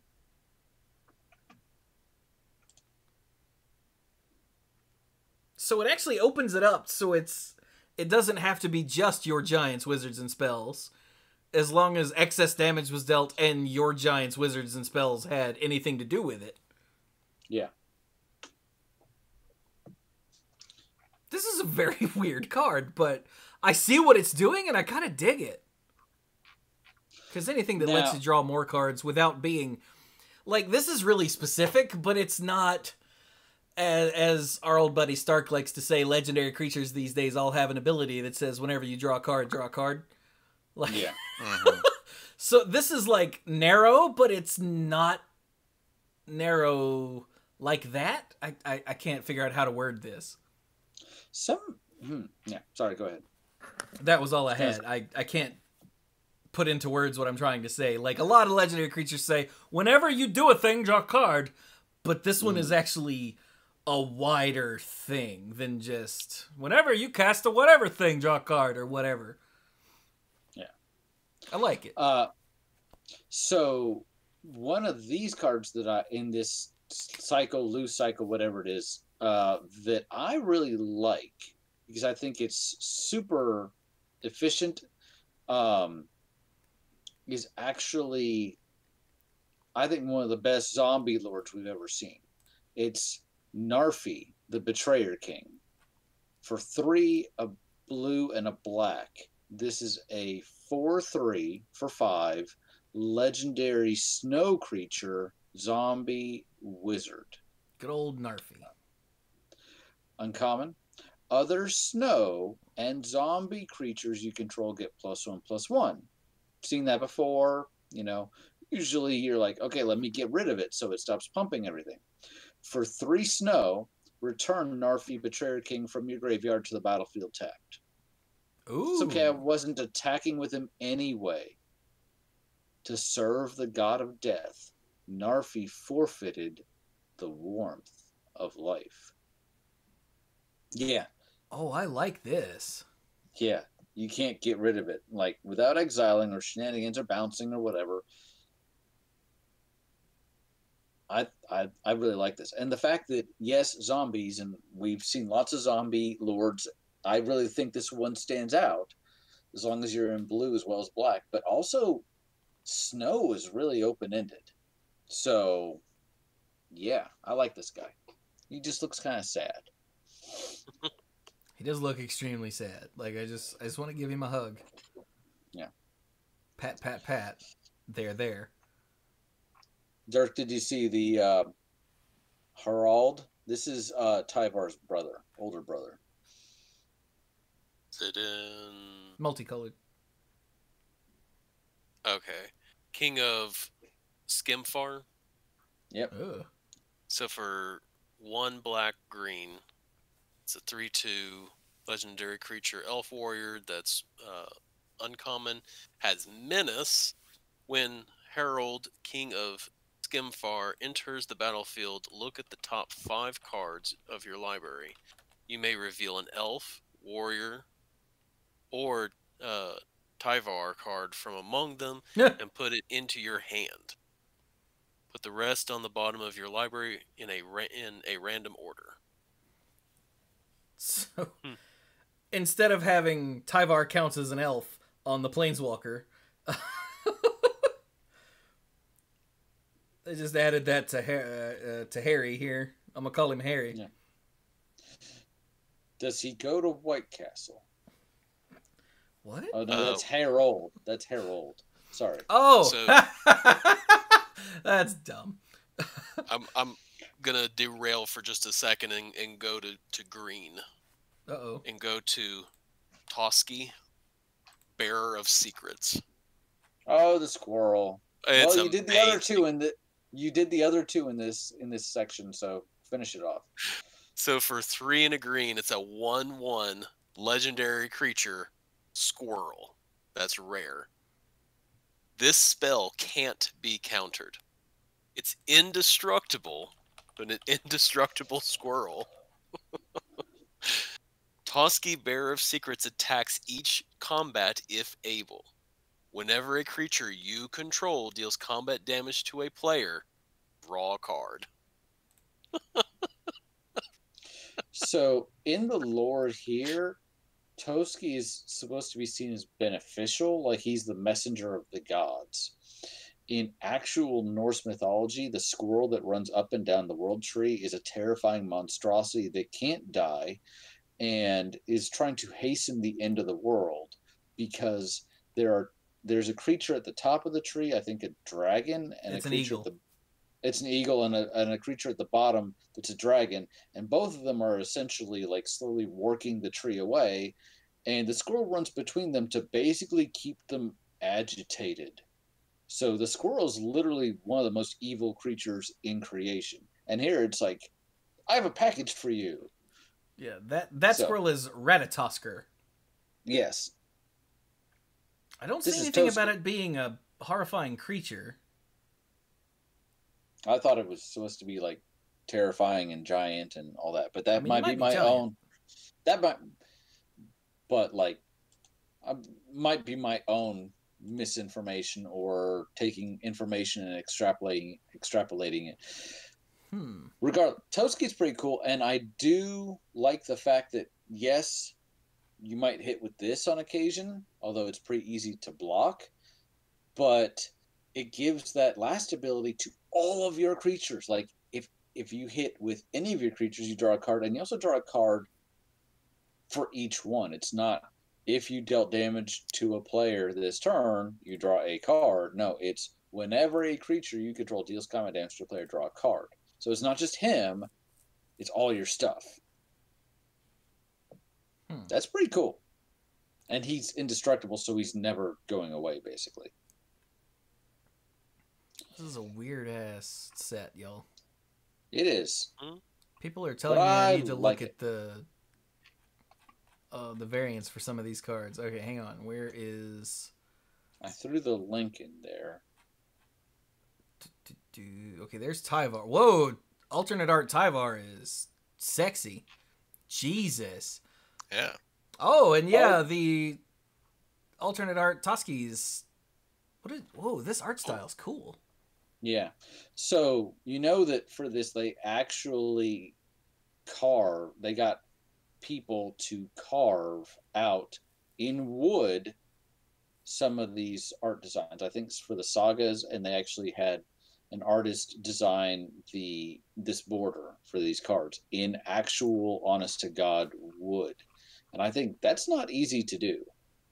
And that's extremely time consuming. So there's a Phyrexian version of Vorinclex. Vorinclex, yeah, and it's freaky. Which I just realized is the reason I never read Vorinclex, because this is the art I kept seeing. Or the card I kept seeing. Well, clearly this symbol means, screw your opponents, so. Clearly. Alright, let's go look at... Okay, here's Kaya and Nico. Those are pretty. Wow, Nico is super pretty. So. Igar, how do you say that, Mike? I would say Agar, I don't know. Okay, one of those. The giant wizard in this art is not the same. No. Carter Doomscourge looks pretty awesome. Yeah. Koma is terrifying. Yeah.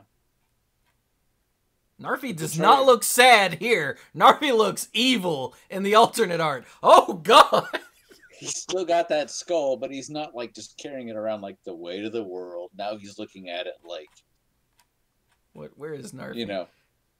Wow, yeah, the regular art looks like a sad old man, and then the alternate art looks like the freaking Lich King. Yeah. In this art, he, has lost all his flesh, so that's different. And then...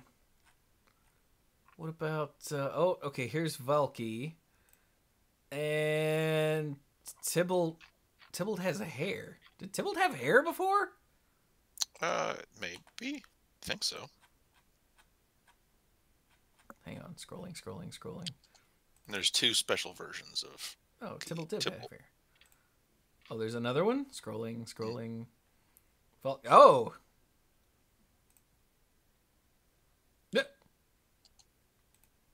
I guess Tybalt did have hair. Something about the hair on this one, I guess because it's like matted to his head. Just didn't look right to me.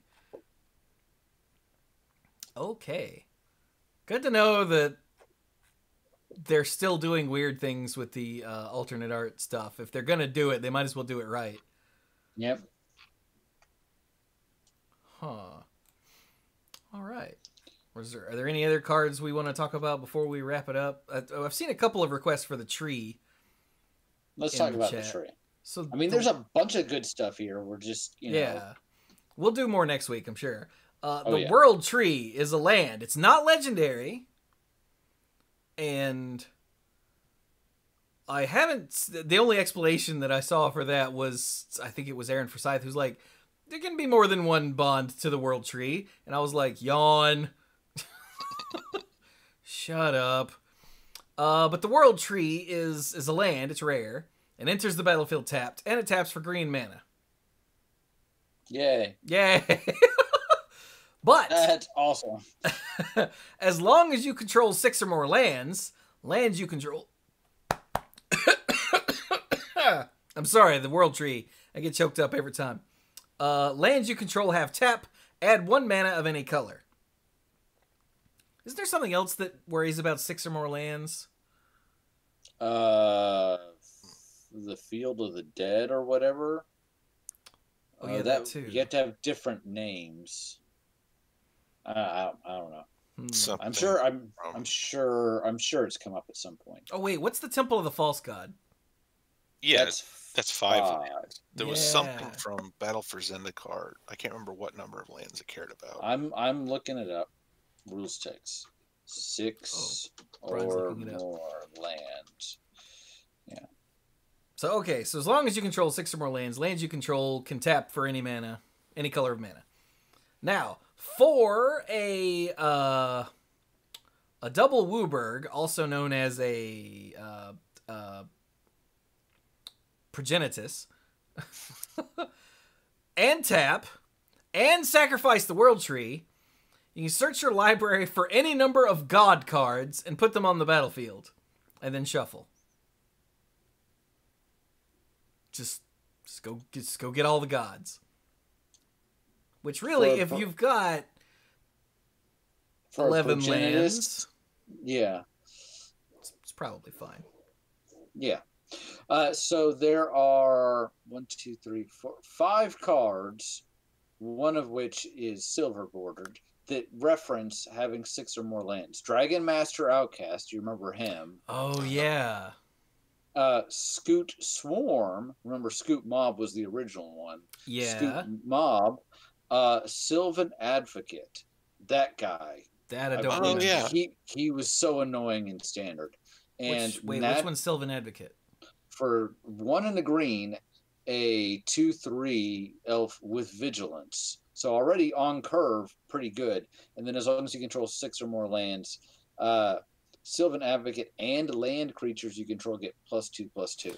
Oh, so right. He was freaking annoying in Standard. It was always like, hey, yeah. what's coming down on turn 2? Must be an Advocate. And then Natural Balance, which this is from Mirage. Sorcery. Well, Mike, do you know what this does? I know it. I probably can't do it off the top of my head. I know what it does, but I wouldn't be able to tell it correctly. Each player who controls 6 or more lands chooses 5 lands they control and sacrifices the rest. Each player who controls 4 or fewer lands may search their library for up to X basic lands and put them onto the battlefield, where X is 5 minus the number of lands they control. Then each player searches their library this way. So basically, everybody goes to 5 lands. Yeah. Yeah. Well, okay. And it only comes up because of 6 or more. So, all right. Chat says, I think Gavin said on his YouTube channel, the World Tree isn't legendary because of gameplay feel bad moments where it's legendary, so it's stuck in your hand. Well, that's the case for literally every legendary land, so that's stupid. Yeah, but for one where it starts to shine and do fancy stuff when you have a bunch of lands on the battlefield, I can understand why that's slightly Yeah, more okay, bad. I can see that. Fine. I'll give him that, although I still think it's dumb. That's how you balance the legendary land thing. So you don't just drop 4 of them in your deck and go, ha ha ha. No, just make it enter the battlefield tapped. It'll be fine. It'll be fine. Yeah. So Shut are up, we Mike. are we calling it here? Because I have just one more that All I right. think is What you weird got? enough, but I want Chewy to read it. Okay. It's in artifacts, so just go up a little bit. It's called Replicating Ring. Replicating Ring. Okay. Yeah, read this card. Read this card. I've not read this card. So for 3 mana, it's a snow artifact. It's uncommon. Okay. Tap to add 1 mana of any color. All right. It's already a, oh god, like a chromatic lantern, right? Or no? Is that the card I'm thinking of? Yes. Well, okay. sort of. There's lots of 3 mana artifacts that tap for any color. Yeah, it doesn't matter. Yeah. At the beginning of your upkeep, put a night counter, like opposite of day, not like wearing armor and with a sword. Put a night counter on Replicating Ring. Okay. Then if it has 8 or more night counters on it, okay, remove all of them and create 8 colorless snow artifact tokens named Replicated Ring with the same ability of add 1 mana of any color. Holy crap! Yeah, I read this and I'm like, hey. What? Yeah. So if you have this out for 8 turns, then suddenly you get 8 times the mana. Yes. Or 8 new mana, rather. Or you can do it in 4 turns with Vorinclex, because, night counters. What the heck? This is freaking bizarre. Yeah, that's... I know but it's not silliness. Yeah, without silliness from Vorinclex, it's like, hey, if the game went on that long, you deserve it, buddy. Oh, and don't forget it continues to then accumulate night counters. So if the game goes stupid long, have another 8. It's not a super powerful card. I knew that if I had you read it, you would have the appropriate response. That I did too. I think someone put this in the Discord, and I just scrolled right past it because I was like, "Oh, it's another mana rock, whatever." Like I didn't even start. Well, and you start to read, and you're like, "I think I know what this does." It does not do. It does not do that at all. Yeah, the reason I kept stopping was so I'd make sure I had it right, because I'm like, Brian would ask me to read this without a reason. So I kept stopping and going, okay, have I got this? Okay, I got this. Keep reading. All right, I got that too. Makes sense. All right. What? Like, thank you, Brian. I needed that right there at the end. All right. Are we good? Is this a nice palate cleanser or a mint or whatever you want to end today? Yeah, I think it's probably a good place to stop. We'll read the gods next week and try to figure out which gods they are and whatnot. Yeah, we got gods, we got other mythics, we got tons of stuff going on.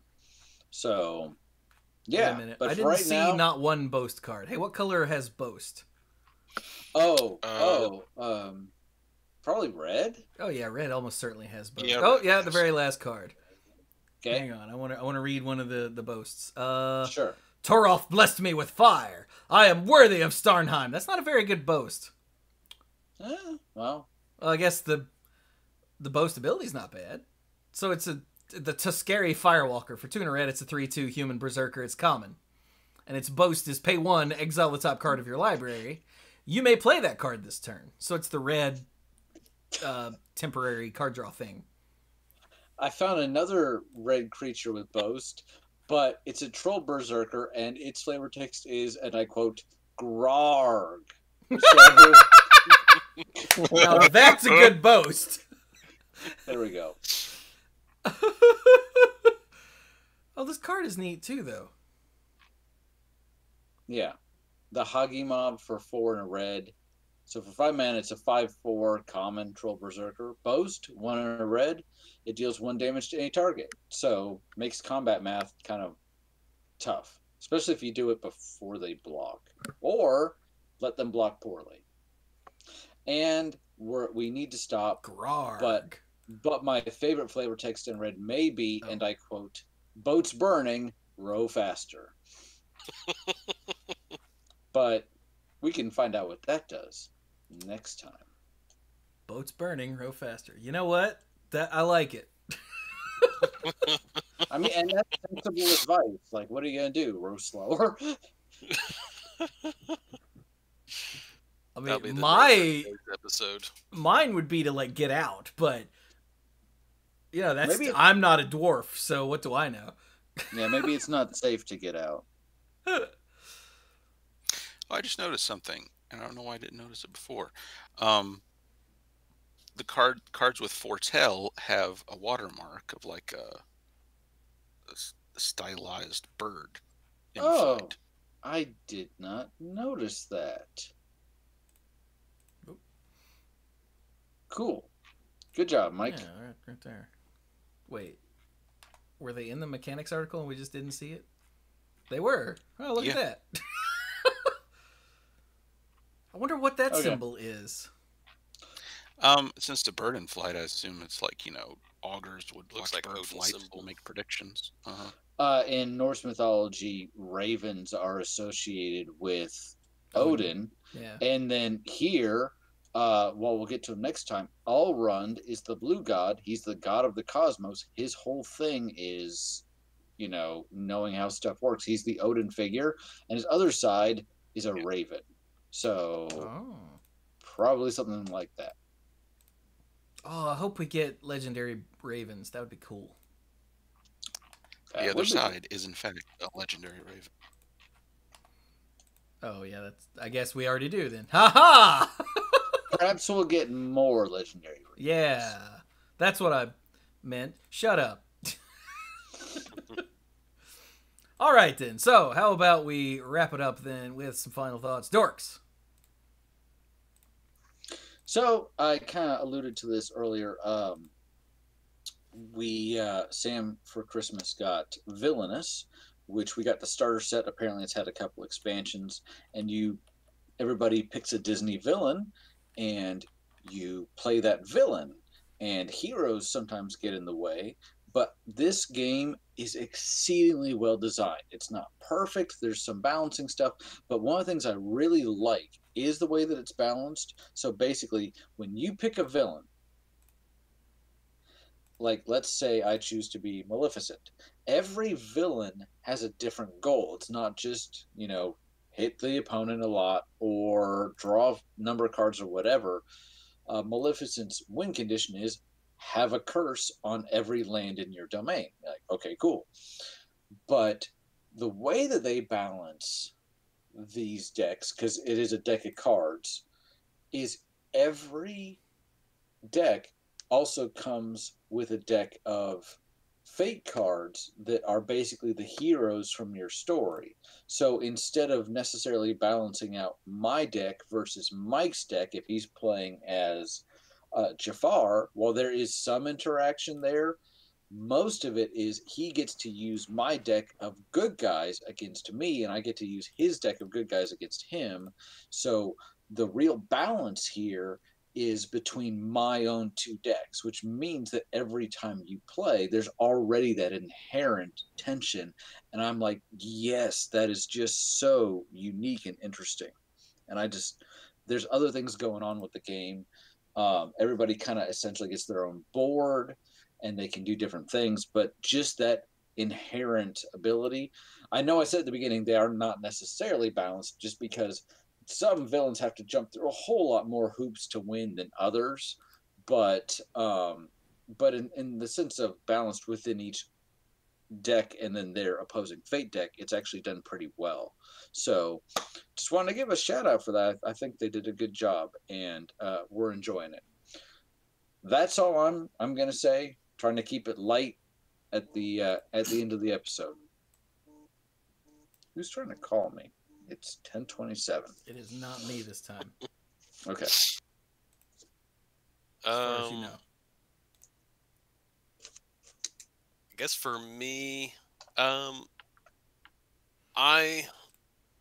had mentioned in the odds and ends that I had finished up Final Fantasy VI, and I did not realize how much nostalgia and just how much I enjoyed playing, playing the game again.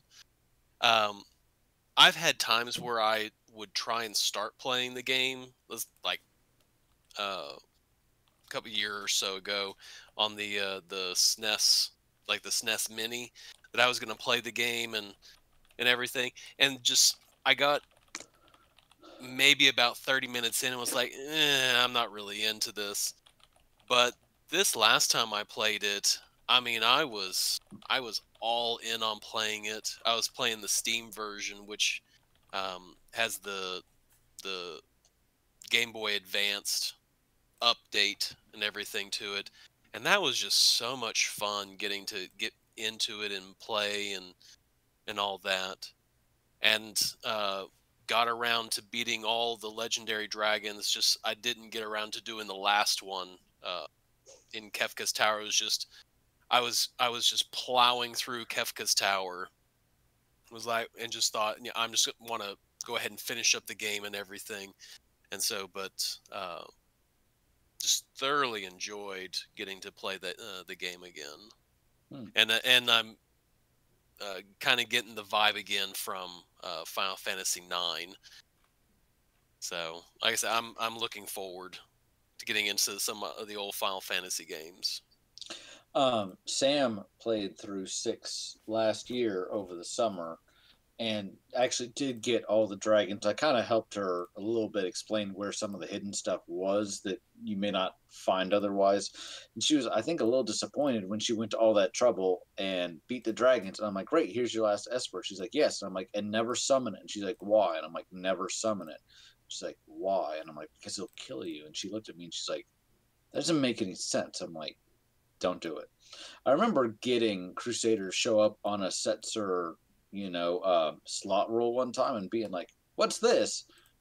And why am I dead? Wait, what? What are we talking about? In Final Fantasy VI, the Crusader Esper. Mm-hmm. Why don't I remember this? I don't know. I would try to remember because there was a. You beat the 8 dragons to get it, the last 2 of which are in Kefka's Tower. And it teaches you Merton, which is pretty cool, especially if you can absorb fire. But if you ever summon it, it deals massive damage to literally everything, including all your people. I think it's non-elemental. I have never summoned it and not died. I think the first time I ever unlocked it, I was like, sweet, put it on, try it out. Died, and realized I had to beat the dang dragon again because, why wouldn't I summon it? You don't remember this? I remember getting it and it teaching you Merton, but I don't remember. Oh, here is a screenshot. Oh, okay. Now that I see the screenshot, okay, yeah. I recognize this. Yeah, I realized really quickly because there was something I was doing. With a warning label. I was doing something and then I died, and the last 30 minutes of what I was doing, I was like, oh man, that's right. I have to remember that I have to save early and save often in this game.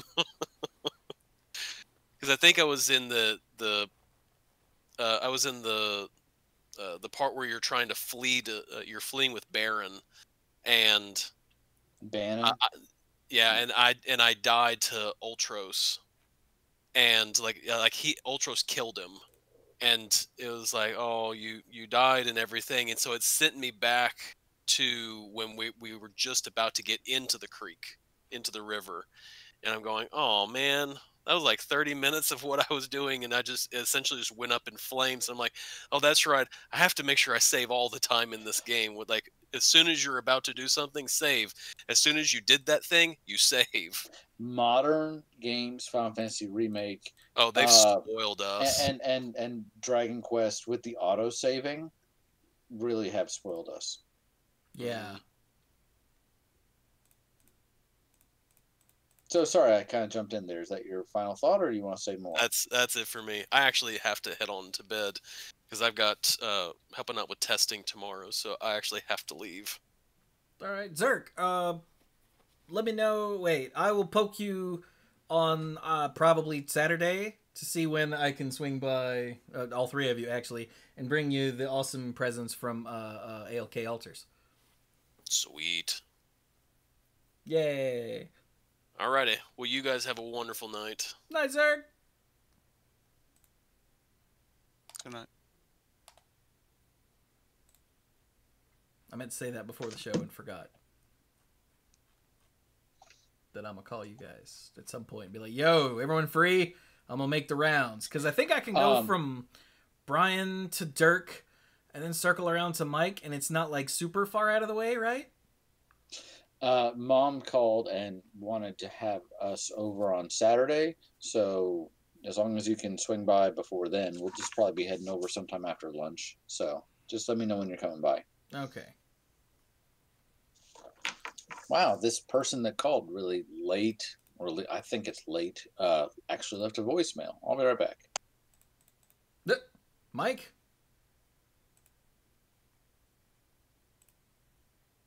Mike? Did you just ask me something? My audio cut out. Oh, I just said, okay, Mike. Okay. Oh boy, I don't know if I have anything intelligent to contribute to final thoughts. I sure don't.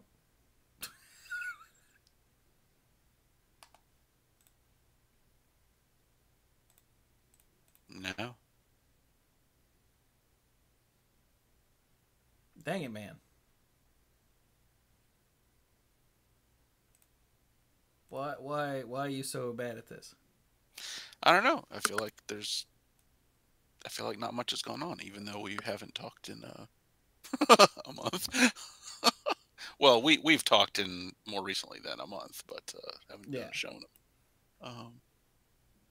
But like, other than watching people try to destroy democracy in front of our eyes, feels like not much else is going on in comparison. No, not really. It's like, yeah. That has been at the forefront of my brain ever since too. mm-hmm. Oh well. Well, you're going to be around this weekend, so I'll bring you this super sweet stuff from ALK. By the way, everyone, you should check out the YouTube channel for, what is it called? Opening another ALK Altars package. Because it's the second one I've opened on stream. Where I opened the Omnath, Locus of Omnaths, and the sweet card, lands that he sent us. And it was awesome. And Steph was there too, so you can hear her. She doesn't know what the hell I'm talking about, and I explain it to her, or send her links, or both, I think. But I need to call this person back, so I'm going to go ahead and head out. Everybody have a great night. Night, B. Good night. All right, good night. Damn. Must be important for Brian to want to call someone back at 10:30 at night. Buh. Yeah, must be. All right, then. Well, I guess then I will just do the Patreon thing. So, hey, you can go to patreon.com/themanapool and sign up to become a lifeguard, where you can see YouTube videos early and get the odds and ends and get your name on the end screen for the YouTube videos and for read out here on all the podcasty thingies. Yay! So I would like to thank, in whatever order is the default here on Patreon, Rafe Gall, Al, Kim Ho, Scuzzo, John Parker, Jake Jansens, Mike. Oh. Yeah. Timu Hellas, how are you? And happy late birthday to you, and glad you survived. He actually did the thing that you see in sitcoms, where he went outside into the cold, and his kid shut the door. Like, he went out onto the balcony, and his kid shut the door, and there's no handle on the outside. And he said his kid is 1.5, so he had to try to talk the kid into opening the door. And I've, like, since it all happened without a hitch, I find that hilarious. That reminds me of a time my brother was just like 2 or 3 years old, and he accidentally locked himself in the bathroom. and didn't understand how to undo it. You don't have to lie for Thomas's dignity. We know he was like 18 at the time. It's fine. Anyway, back to the list of names. PJ McMullen, The Beast Father, Aaron Goodwine, Jason Kaus, Andrew Hunt, Aleph Cat, Cody Buckowing, Casey, Jeff Spencer, Gothic Man, Jason Doan. Oh wait, no, I almost did that backwards. Mr. Dr. Lewis, Connor Kennedy, Backwards Logic, and oh look, ALK Alters. Yay! Seriously though, go watch that video over on the YouTube channel. It's he's in a sweet stuff. And I read the letter, including the bits that were form letter, and that was really funny. Please note that this first part is a form letter, and I almost fell out right there in my chair. Yay! So thank you, lifeguards, and all of the lifeguards at every tier, and all of you listening, and all of you watching, and all of everybody. We appreciate it very much. So sorry that we were gone for so long, but we were supposed to be gone for like 2 weeks, and then pick it back up, and my computer died, and then horrible things kept happening, and yeah, it's just awful. So, but we're back now. Yay! And I got feedback in the Discord server about us periodically doing non-magic podcast episodes, and it was uniformly positive. So I guess hopefully we'll do that at some point, where we'll just pick a thing that isn't magic and just talk about it. Because the majority of people said we don't listen to y'all because of magic. We listen to y'all because of y'all. They didn't say y'all, but I'm saying y'all because y'all. But so we don't listen to you guys because of the magic content. That's, where we started, but now we listen to you guys because it's you guys. And that's heartwarming. You should go to the Discord. It's in the Mana Pool channel. Mike, and check that out. It was very sweet. Okay. I would tell the other two too, but I don't think they know how Discord works. So Seems like we have to explain it anew every time. Every time, yeah. So yeah, whenever we don't have something magic-y to talk about, I guess we'll try to think of something else, whether we do just a random just chatting thing like we have on stream before, or if we actually have a topic, like something specific, like, all right, Marvel movies, go, or something, So hey, if there's anything that you want us to talk about that isn't magic at any point, let us know. And we'll see what we can do. Just have to warn you though, don't say, hey, could you guys watch this TV show or movies or something and talk about it? Because the chances that all four of us will be able to do that is slim to none. Like, Mike hasn't watched The Mandalorian. No. See? And I would say, Mike, come over and we'll watch The Mandalorian, but... No. Freaking 2021 is not going to be any better on that front for quite some time. Yay. But anyway, so that's that. But we're going to talk more Kaldheim next week, or we'll just dive right in and spend the whole episode on cards. Hopefully. Granted, that's on the 21st. And the 20th is looking kind of iffy right now, so we'll let you know on the social medias if we're gonna actually do a show next week, or if there are horrible things happening. Hopefully not. I really hope not. Mike, do you hope not? I hope. We hope not. But with that, we are gonna be done now. So this has been episode, I forgot already, it's 608 of the Mana Pool. Thank you all so very much for listening, and be safe out there.